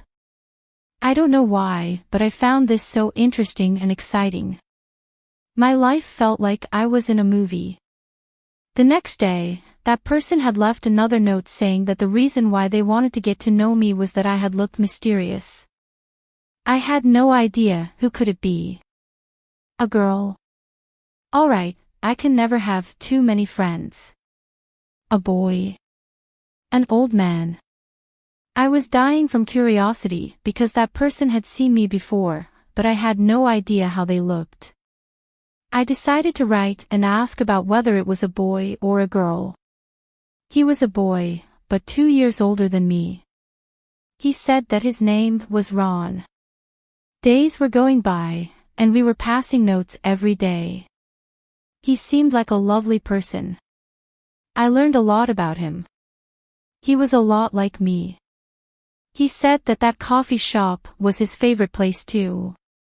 It wasn't just little notes anymore, we would write 2 front and back pages about our life. But I couldn't tell why he didn't want to meet.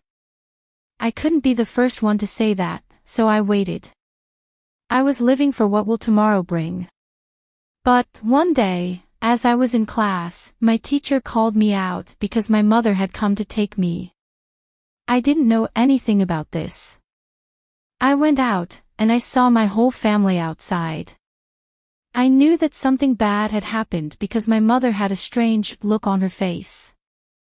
My aunt had died, and we all needed to go there. We were so sad because she had a very beautiful soul. My aunt lived so far from my city. She lived in a village. My mother said that we had to go and stay there for 3 days. And that's what we did. But that meant that I would not hear from Roni. I didn't have time to go to the coffee shop and explain to him where I would be the next few days. We had to be there immediately. We arrived at my aunt's, and I couldn't stop thinking about him, which made me realize that I liked someone that I had never seen before. I couldn't stop thinking how worried he was. Those 3 days had gone very slowly, and I was finally back at my old life. The first thing that I did was go to the coffee shop. Roni had left me a lot of letters. He thought that I decided to not do this anymore, and he had written a lot saying how much he missed me. I wrote him back and told him exactly what happened to me and that I was hoping to hear from him again. The next day I saw that he had written to me immediately. Months went by, and we were having so much fun communicating this way. It was so romantic. I decided to tell my friends about what was happening to me. But I didn't get the reaction that I was hoping for. They said how dumb I am and that I shouldn't have believed a word that that guy had spoken. They said that it could be someone that was playing and messing with me. They found it weird how he didn't ask me to meet up with him. It was weird, but I didn't want to admit it. The words of my friends had gotten into my mind, and I decided to write and ask him to meet. I didn't want to sound desperate, but I was curious. I went into the coffee shop, and I was scared to see what he had said. Maybe he didn't want to meet with me at all. I got in and sat in my usual place, and there was a note there. I opened it, and guess what? A note said, "Look upon your left." I looked up, and a blonde guy was smiling and waving at me awkwardly. Then, he started walking towards my table. I was so nervous because that happened all of a sudden. I wasn't ready, and my body was shaking. I didn't even have my best outfit on. He came near me, hugged me tightly, and ordered my usual. He was smiling all the time. At first, we felt kind of shy, but then everything changed. We got the chance to talk about everything, and he said that the only reason why he didn't ask to meet was that he likes taking things slow. He lived not so far from my home, but I had never seen him before. We stayed and talked there for hours, and the only thing that stopped us was the waiter telling us that the coffee shop had to get closed. He walked me home that night and gave me his number. It was our time to leave the notes behind. Now it had been a year since we are together. I love how we met, and I can't wait to see what the future holds for us. Even though we are young, we have already talked about our future. The coffee shop where we met was named Embel, which means sweet in Albanian. We talked and decided that if he had a daughter in the future, we would name her that way. Hi there, my name is Melissa, and I am only 17-year-old. Before I begin with my story, I want to give you a glimpse of my life. I come from the beautiful city of Jylland. I was born and raised here. Our house is upon a hill, and you can see the whole city from it. The views are crazy, and the sunsets are breathtaking. The sunrises are beautiful too, but I am not an early bird. I love to sleep a lot, especially in the mornings. I barely go in time for school. So yeah, I don't get to see a lot of sunrises. I live with my dad, mom, and my little brother. But, we recently welcomed a new family member. It's my favorite member, actually, our little puppy. It was my birthday gift from Dad. I've always wanted a dog. I like to believe that our dog is happy here. When I am at home, I feel like a baby, my mom and dad kissing my forehead everywhere I go. Asking me what I want to eat, telling me to go to sleep. They still treat me like I am a child. My parents don't get it that I am a grown-up. When I go to my school, it is a whole different story. I am a teenager. I act how a 17-year-old should act. I am not the sweet daddy's little girl. I have just started my second year of high school, and my parents have no idea what goes on there. They don't know that there is not a single soul there that hasn't dated someone at least once, including their daughter. Me. Just like everyone else, I've liked someone too. But, this was years ago and I was very young. I gave my first kiss, not knowing what a kiss was. Since then, I haven't dated anyone. It's not that I am not wanted, but no one has caught my eye. Well, that's what I thought until one day. One morning, I heard my alarm ringing, and I looked at the clock. I decided to give myself some extra minutes and enjoy the sleep on my warm bed. I had stayed all night the other night, well, how couldn't I? The new episodes of my favorite show had been aired. Suddenly, I felt someone touching my shoulder and calling my name gently, and it was Dad. "Aren't you going to school?" he said. Well, yeah, Dad, I am, obviously. It was Monday, and I had to go to school. Why are Mondays always so hard? I hate it. I got up and tried to get ready, but I was already late.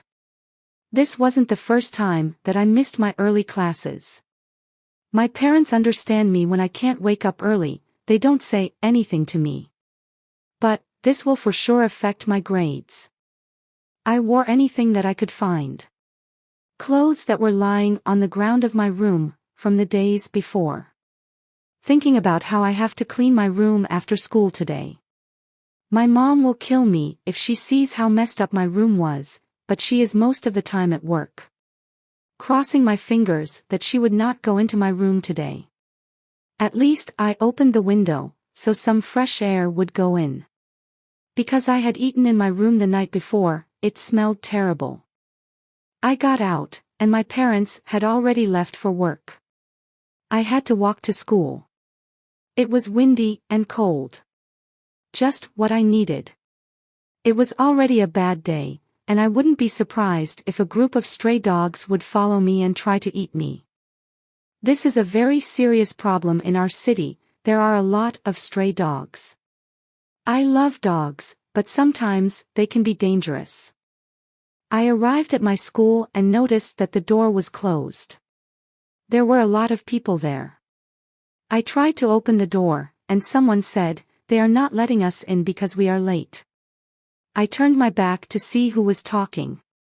And oh my God, he was the most handsome boy I've ever seen in my life. I didn't know who he was. He might be in his last year of high school. We stayed there, waiting, and he would look at me non-stop. But, this wasn't my best day. I wasn't looking the best. It was so cold, and I could feel my nose had turned red. Have I even brushed my hair? I am the most unlucky person alive. I was surprised at how he was looking at me. I was a mess. But then, he started walking towards me. He looked like he wanted to say something to me. But, the bell had rung at that moment, and the door was opened. I was curious about what he was going to say to me, but the curiosity didn't last very long. When I came home, I had a new follow request. It was him. How did he find me? Why did he follow me? I wanted to know, so I requested him back. He accepted it within seconds. I am not even kidding, I spent a whole good hour stalking at his profile, and he apparently posts a lot. I learned a lot about him. He goes to the gym every morning before school. You should have seen his pictures, his body. He had posted with his family, and he had a dog. But I couldn't help but notice all the girls commenting on his pictures. Then, I stalked at those girls' profiles too. They were from different cities, and they were so hot and beautiful, it made me jealous. I was jealous because I looked nothing like them. So, I deleted all of my posts. I was embarrassed. In that minute, the boy texted me. I felt sick from all of the butterflies flying in my stomach. I decided to go into my room and text in peace. I decided to not open his messages right away. I didn't want to look like I was interested. But I couldn't resist any longer. He had said, "Why did you delete your posts?" I was going to look at them. In my mind, I was saying, "It's fine, you can look at the photos of the hundreds of other girls that you follow." But I played cool, and that night we stayed until the morning texting non-stop. He was exactly my type, funny, sweet, and sarcastic. But, he had made my life complicated. Now I couldn't wake up late for school and go looking like a complete mess. I needed to look good. I started not staying up late at night. This way, I became an early bird. My mom and dad were curious about how I changed. But, I need to, because I see him every day at school. We saw each other, but we hadn't had the chance to talk to each other yet. I was stupid to think that a guy like him would be interested in me. Every girl drools after him. But, one day, as we were texting, he said that he wanted to go out on a date with me. I couldn't believe my eyes. But I didn't care, I said yes immediately. We have been texting for months now. It was time for us to meet. But, what was I going to wear? Will he like me? 100 questions were running through my mind. He was a year older than me, so he had a driver's license. He said that he would come by my house and pick me up.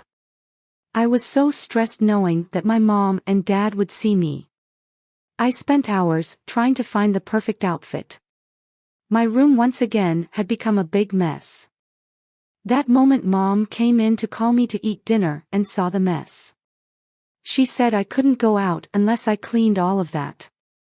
I was sweating, and I didn't have much time left. I didn't even fold my clothes, I just left them on my bed. I ran out of my house because he was already waiting outside. He was waiting for some streets away from my home, and the walk to his car was so awkward. I could see him looking at me while I was walking. I got in his car, and his perfume was everywhere, and it smelled so good. I have a weird obsession with men's perfume, and I always use my dad's. Anyways, he hugged me, and we decided to just have a ride around the city and listen to some music. I couldn't stop looking at his hands while he was driving. He was wearing a ring on his index finger. I could tell what we were vibing, and we were enjoying each other's company. He was laughing at everything I was saying. We bought some food, and we ate it in the car. We didn't realize that it had been hours since I had been out until my dad called me asking where I was. This was the end of our date.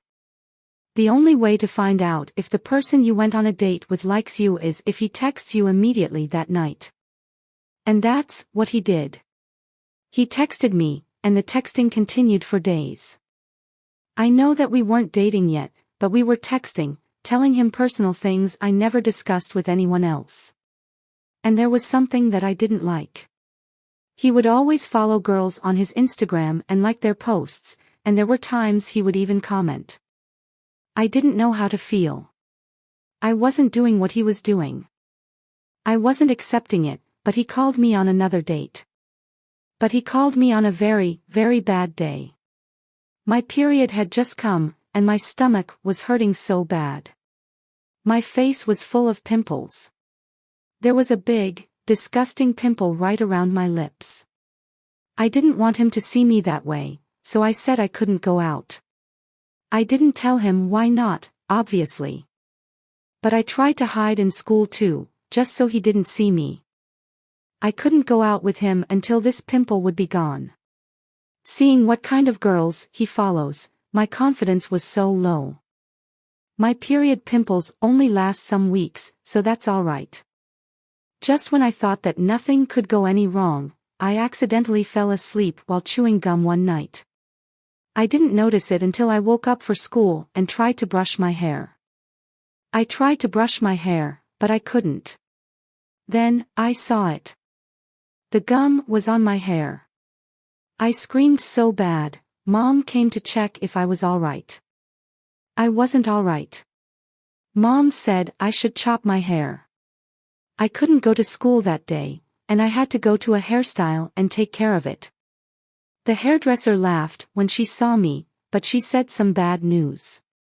She said that the only solution for my hair was to get bangs.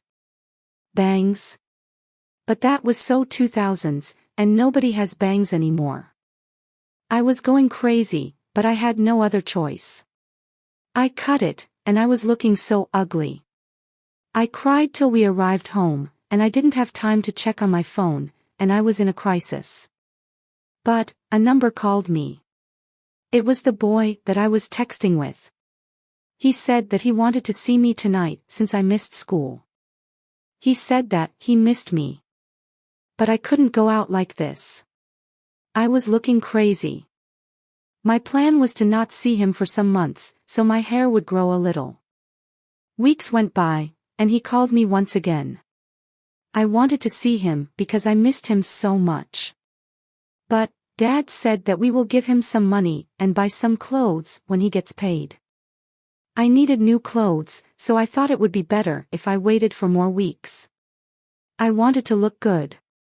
But, I noticed that he wasn't texting me as he usually did. He was cold. However, I decided to put my guard down for once in my lifetime and be the one to ask him on a date. Guess what? You will never guess this, so I will tell you myself. He said that he couldn't go out because he had got a new girlfriend. Maybe that's what I get for caring too much about how I looked. I am Rita, and I will take you back to the 1999s. What was life like in the 1999s? In 1999 I was only 16-year-old. I remember it like it was yesterday. Life was good living together with the whole family. There was me, Mom, Dad, and my 2 little brothers. I was the oldest child in the family. Being the oldest child means having responsibilities. I remember I used to help my mother around the house. I practically raised my 2 little brothers. They are not so little anymore. Life was easy back then. We were happy and grateful for what we had. We were grateful for our little village and all its good. We took care of our lands, and the grounds thanked us by giving us food. Fruits of all kinds. I remember how much we loved our animals, our big, healthy cows. I was only 16-year-old, but I was fearless. I remember wanting to ride our horses, but my dad never let me. Winters back then were never easy. But, it was that season that brought us all together in one room. The winters were so cold, and we used to all sleep together. We didn't know that something terrible would happen during the coldest days of winter. As far as I remember, it was morning, and we were staying inside our house when suddenly we heard people screaming. We didn't even have the chance to look through the window and see what was happening. My father came running and said that the military forces had gotten into our villages. I am pretty sure that I didn't even understand what my father had said back then. But, judging by how his face looked and how his voice sounded, I knew that something terrible was going to happen to us. I remember my mother running fast, getting clothes and some little food. My little brothers were crying their eyes out. I remember I was so scared. We took as many things as possible in such a little time and got outside the house. I wish we didn't get outside of our house. I wish I could delete the memory when I looked at all the people that lived in the village. Everyone was crying and screaming. Some babies were just born. Some people were sick and could barely walk. I remember that some couldn't find their loved ones. They were screaming their names so loud, desperately. The military forces had forced our village to move and cross the border. That time I didn't know what it meant. But, we just kept walking, not knowing what to do or where to go. We thought that we should follow the crowd. We had worn 2 jackets each, but still, it was one of the coldest days since I can remember. We were walking, not knowing that that would be the last time we would be together in our village. I remember myself crying because we had left all the animals behind us. Even the animals were shouting and screaming, and even they knew that something was not all right. We were walking and walking till we couldn't feel our legs. The mountains of our villages were full of snow and ice, making it harder to walk. I remember like it was yesterday. My feet were so cold because the water had already got into my boots. At that time, my little two brothers were only 10-year-old and 8-year-old. My 8-year-old brother, Tommy, cried non-stop, and I carried him because I felt terrible. I didn't want to cause stress to my parents because they were already very anxious. That day, I remember seeing my father crying for the first time. It broke my heart because he had never cried before in front of us. And, seeing a man crying like that, like a child, my eyes are full of tears just thinking about that. As we were walking and following the crowd, our parents had written some stuff on our arms. As I remember, they had written our names, birth names, and the village we were in. They used to do this just in case we went missing or something. This made us even more scared and anxious. I remember that just the thought of getting separated from my family would make me go insane. After some hours of walking, I remember that we got in a truck. That truck could barely fit all of us.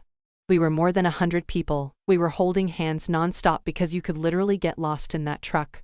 I remember that I could hear a thing my parents were saying. Everyone was crying and screaming. All of a sudden, the truck had stopped. I remember us thinking that the truck had problems, and that we had to stop. But, no, the military forces were there and had stopped the truck. The military forces made everyone get out of the truck and separated us into two groups. We were separated from our parents. They took my mother and father and then told the truck driver to go. To this day, this was the most challenging moment of my life. I couldn't hold the tears and be strong for my two little brothers. I broke down. Luckily enough, an older woman was there in the truck and tried to make me feel less worried. I remember every word she said to me. Don't worry, they will be back. To this day, she still was one of the kindest women I've ever met. She used to say that if we didn't find our parents, she wouldn't leave us alone. She would take us with her. And this made me feel better and safe for a while. I wish I could find her and thank her because she said things I needed to wear, and things I wanted to hear. The drive was long, and we got hungry.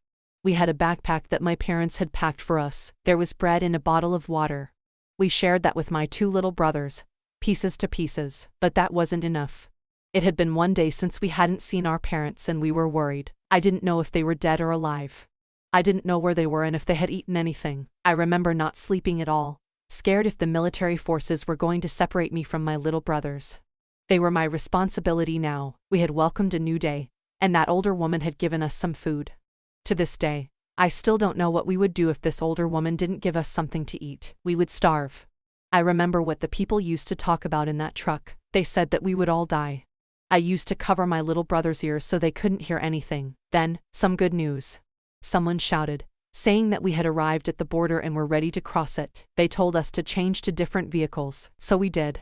I took my little brother and went into a giant truck. There were people there, and all of the people there, I noticed a face. It was my mother. I couldn't believe my eyes. I shouted with all my lungs and said her name. She came into us running, and we just started hugging. And this was one of the best moments of that time until I had asked my mother something. I asked about my father and where he was. I remember her crying and saying that she didn't know where Dad was. She had said that the military forces had separated them into two groups, females and males, and that she hadn't seen him since the day we all got separated. We shouted his name and looked everywhere to see if we could find him. But we didn't. We got in the truck together with my mother, and then we crossed the border. We had no other choice but hope to see our father after crossing the border. We thought that maybe he would be there, waiting for us. The drive was long and sad. I remember that we couldn't keep our minds off our father. Where was he? Was he okay? Was he hungry? After we crossed the border, we had asked around about my father, but we couldn't find him. We asked our military forces too. They kept saying that he would be back tomorrow. But tomorrow came, and my father wasn't there. They kept saying us the same words, over and over again, that he would be back tomorrow. Days went by, but we couldn't miss a day without searching for him. Then, we found out that we weren't the only ones searching for someone. Parents were searching for their kids. Kids were searching for their parents. Someone said that the military forces had killed them, but I remember not accepting this option. We weren't safe to go back to our village, so a family had sheltered us. We had stayed there for a month. We ate and slept there. That family had helped us a lot. They were a big family, but they never insisted on getting us food. They were so generous, as far as I remember. Their names were Anna and Sakal. They had been married for years and had 8 children together. I remember the months that I spent there made me feel like I was at home. They had a farm, and they had animals, just like we did. It made me feel like everything was all right. Their children were so friendly and kind. I remember that the war and the winter were already over, and we would just spend hours outside playing like everything was just fine. But then, I'd watch my mother's face and see how sad she was. They even offered to help us find my father, but there was no success. By that time, it had been almost 2 months, and we still hadn't heard from our father. It was time that we went home. To our bed, to our animals, to our old life back. I remember the ride back home, and I remember how sad it was. It was like we were leaving our father behind. Our last hope was that our father would have been there when we arrived at our village. He would have fed the chickens and the cows, he would have made our bed, and he would have been waiting for us. We had arrived at our village, and nothing felt the same anymore. The spring had sprung. I remember the trees of our village and how green they had been. The mountains looked breathtaking, and at that moment, I realized how much I loved and missed my village. However, the military forces had burnt our houses to the ground. There were no memories left, just ashes. And our animals had left. And the sad part of all this was that our father wasn't there. We had asked some of the neighbors if they had seen him, but nobody had seen where he was. Many of our neighbors were not found, and some of them were announced dead. We had to start our lives from the start. Without you, Dad. To this day, we still don't know your fate, but we pray for you every day. We don't know if you are alive or somewhere searching for us, but all I know is that we miss and think about you every day of our lives. We were lucky to survive, but my life has never been the same again without you, Dad. When humans start wars, they don't know the consequences. They don't know how precious life is until it is lost. A war can never make peace. A war can never make someone a winner. All it does is create a mess and bring the destruction of humanity. I am Rona, and I will tell you the story of my life, the story of what happened a couple of years ago. Where can I start? I was living with my family in a so-called third world country. It was me, my parents, and my little brother. Life was not easy. My mother had no job, and my father was taking less money than we needed to survive. Even though I was only 16-year-old during that time, I wanted to work. I wanted to work for myself and for what I needed. But, where I lived, there weren't many jobs to do for women.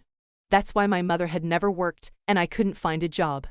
All I used to do was go to school and come back. How was the school, you might ask? The school was great, but the people there not so much. I had realized that when you don't have as much money as your friends, you can never feel comfortable around them. They didn't feel comfortable around me either, so that's why I had distanced myself. The house where we lived was so far from my school. We never had a car, and we always used to walk to school. During summer, it was easy, but in the winter, we would freeze to death. During winter, there were hungry dogs that always followed us to school. It was dangerous. Sometimes we would take some food with ourselves so that they wouldn't bite us. But, thank God I had my little brother. Even though I was the big sibling, I felt safe with him. We used to walk to school together.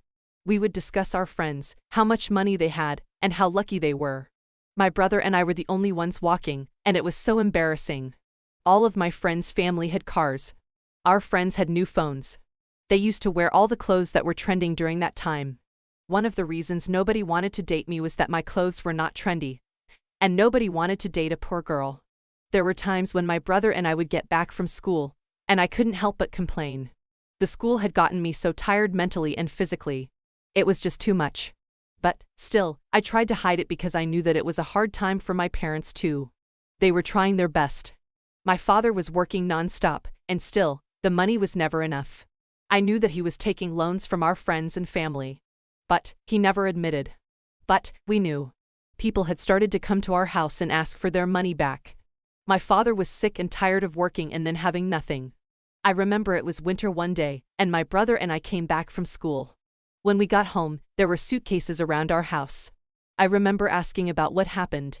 Then, they had told us. They had told us that they had decided to take a dangerous road straight to first world countries. I remember being so exciting and scared at the same time. We were finally going to a better place, to France. If we made it to France, our lives would get better, and my father could pay back the people he took the loan to. We took our clothes, all of our stuff, and some food. There was a big, old truck outside our house. My father had rented it for us. We got in and took a last look at our house and our village. There was a long road ahead of us, and we were just hoping for the better. The road trip was silent, and I knew that a million thoughts were running through my parents' minds. The road trip to the first world country would take us 3 days. We didn't know it, but they would be the most challenging 3 days of our lives. I remember the first day and how good it went. It made us think that this would be easy and that we would arrive there in a minute. We drove and drove, and then we stopped at a hill so we could sleep and take some rest so we could be ready for the next day. We were sleeping in the truck, and there was enough place for all of us. I remember how I couldn't sleep that day, thinking about how our lives would change forever. I was already thinking about the clothes that I was going to buy and the new iPhone that had just launched. That's how I slept that day. We woke up the following day and noticed that the snow had covered the whole place. It was cold. We ate some food and then hit the road without wasting our time. I remember the streets were so icy. We were driving so slow.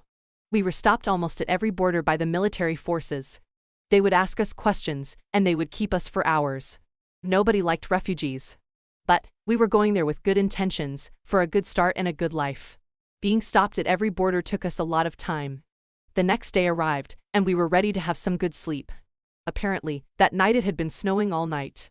When we woke up, we noticed that the truck wasn't starting. My father tried to start it, but nothing. Our truck's engines had been frozen because of the weather. I remember how stressed my parents were.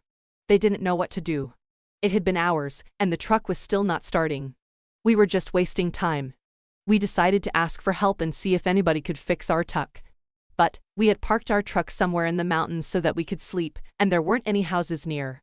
My father decided to walk some miles and ask for help as we were staying in the truck waiting. But there was nothing near us, and it was so cold, my father couldn't walk anymore. We stayed some hours in the truck to see if any car drove near us, but nobody showed up. There was only a little road left ahead of us, and we decided to put our fate into our legs. So, we decided to walk. It was the middle of winter, and it was so cold. We put on all the clothes we had, and we took our food. Walking was so hard, and we didn't even know where we would be spending the night. At that point, we didn't know if we would make it alive. We couldn't walk on the streets, and we had to walk into the depths of the mountains so that the police wouldn't ask us questions. The most challenging part of this story was when we had to cross a river to get away from the police. I will never forget the feeling. The feeling of my clothes getting wet by the river's cold water. My body was shaking, and I couldn't feel my legs. But crossing the river was the only way we could get away from the police and arrive at our destination. France. Our clothes were soaking wet, but we didn't care at that point. We were almost there. Our last most challenging part was spending the night outside. Our clothes were still a little bit wet. We had found an abandoned cabin and slept there on the balcony. The door was locked, but we didn't care. At least we weren't sleeping on snow. I remember getting up every hour in the middle of the night because I was scared if there would be any wild animals near us. I remember seeing my father guarding us. He hadn't slept at all. His nose was all red, and he looked so worried. That night I slept crying, hoping for the best of what was coming next. That night's sleep wasn't the best sleep, but we knew that we would be in France the next day. So, that's what happened. The next day had come, and there wasn't much food left for everyone. There were only 2 sandwiches left, so we shared them and hit the road. Finally, we arrived in France. We weren't looking our best, but we made it. We were tired, and we just needed someone's help. But I remember the first time that I saw the city of France. I was speechless. It was huge, nothing like my village. It looked like how we imagined and how we dreamed. The land of opportunities.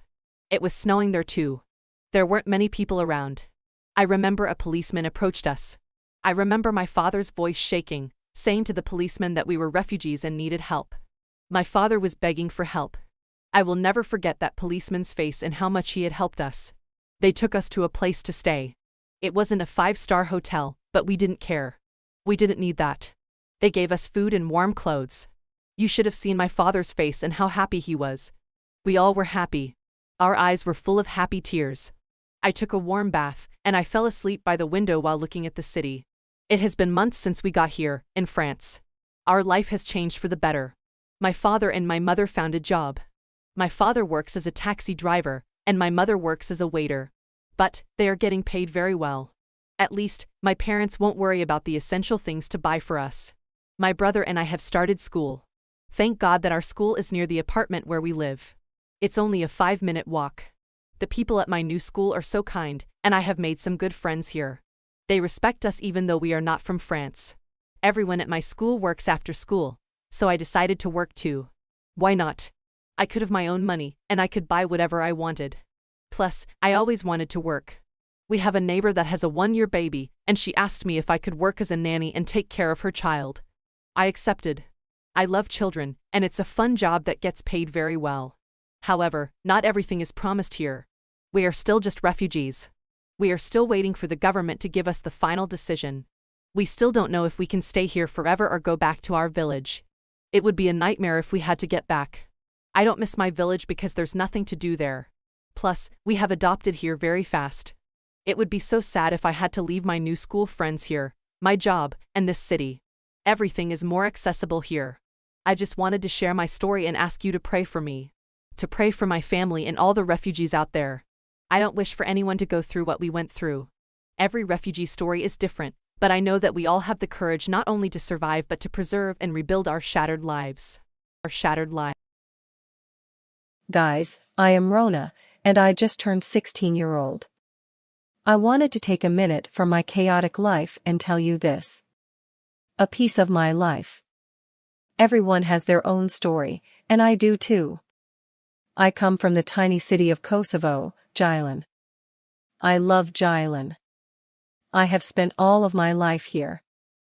But Gjilin doesn't have a lot to offer. I always dreamt that I would do something big in my life. I have dreams that I can't do here. And that's where my story takes place. I have just graduated high school, and I am so ready to take the world.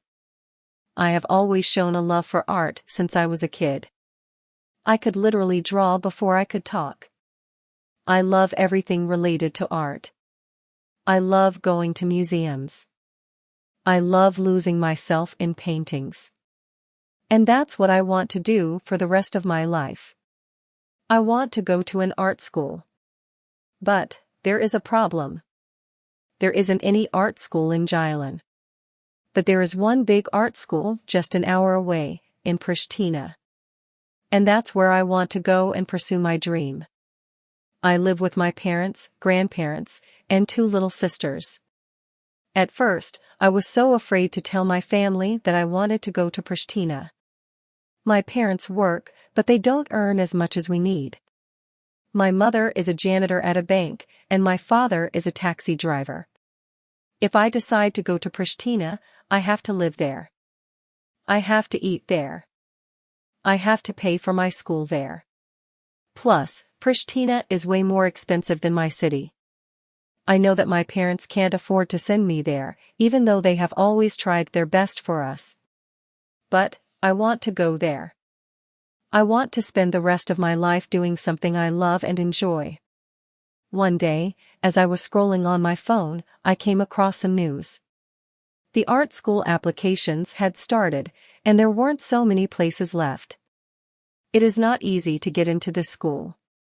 You must be very talented, but I believe I am. I felt like I was just wasting my time, so I decided to tell my parents about my plan.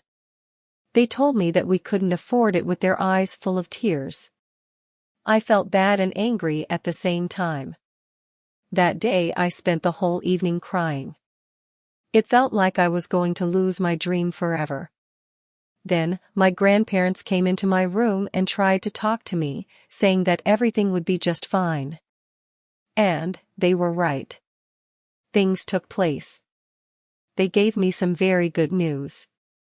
They had saved money for years and wanted to give them to me to pay for my school.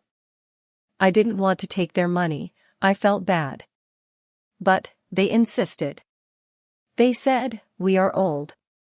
Our lives had already ended. You have a whole future ahead of you. Take our money and go follow your dreams." Why are grandparents the kindest people in the entire world? I couldn't refuse the money. I told my parents about it, and they were so happy. I decided that the next day I would apply to the school. The next day had come, and that's what I did. I took the bus to Pristina. I was nervous and shaking until I saw the test. It was easy. the results would take only 3 days. It was the most stressful 3 days of my life. A million questions ran through my mind, and I was overthinking everything. What would I do if I can't get in? I'd be in a complete depression. But one morning, I got an email. Guess what? I got in. I felt so happy and excited. My dream was only some steps away. But I didn't know that things would get more challenging and complicated. Now I had to find a place to live in Pristina and some part-time job to pay rent and my food. After some research, I had found a very cute little flat that was only some minutes away from the art school. But the rent was so expensive. It would take 2 people to pay for it. I couldn't find a roommate. My friends had already found their roommates. As I was searching for a job near my school, I had across an announcement that somebody had made. The announcement had said they needed a roommate near the place where I wanted to take the flat. So, I called that number. The person agreed to share the flat with me and pay the rent together. But there was only one problem. That person was a boy. At first, I didn't want to agree, but the school would start next week. I didn't have time to think. I decided not to tell my family about this because they would get the wrong ideas. Plus, I was sure that I would never see that guy. I'd be busy. I would be busy with school and studying. Plus, I had already applied for a part-time job at a coffee shop. That means that I will not have any contact with him whatsoever. The time had come for me to get out of my nest and become an adult. It was moving day. I packed as much as I could. I love to cook, so I brought a lot of stuff with me, some sauces that my mother made, and some other stuff. I decided to meet up with the guy and get the keys to our flat. I didn't even know his name and how he looked. It could be anyone. He could be a killer. A psychopath? All I know is that he is going to the same school as I am, art school. I arrived there, and at the door of our flat, a boy was waiting there. He had suitcases. It was him. I felt shy when I first saw him. He was so tall, and he looked so aesthetic. His style was out of this world. His name was Eddie. We got into the flat. There were only 2 rooms and a living room. Our rooms were small and very near to each other. There was an old, cute tiny kitchen. We spent that whole day cleaning the flat and getting to know each other. I really felt like I could be best friends with Eddie. Eddie, the flat, and everything had good vibes. My parents had called me 3 times in just some hours. I still hadn't told them that my roommate was a boy. Eddie was an artist too.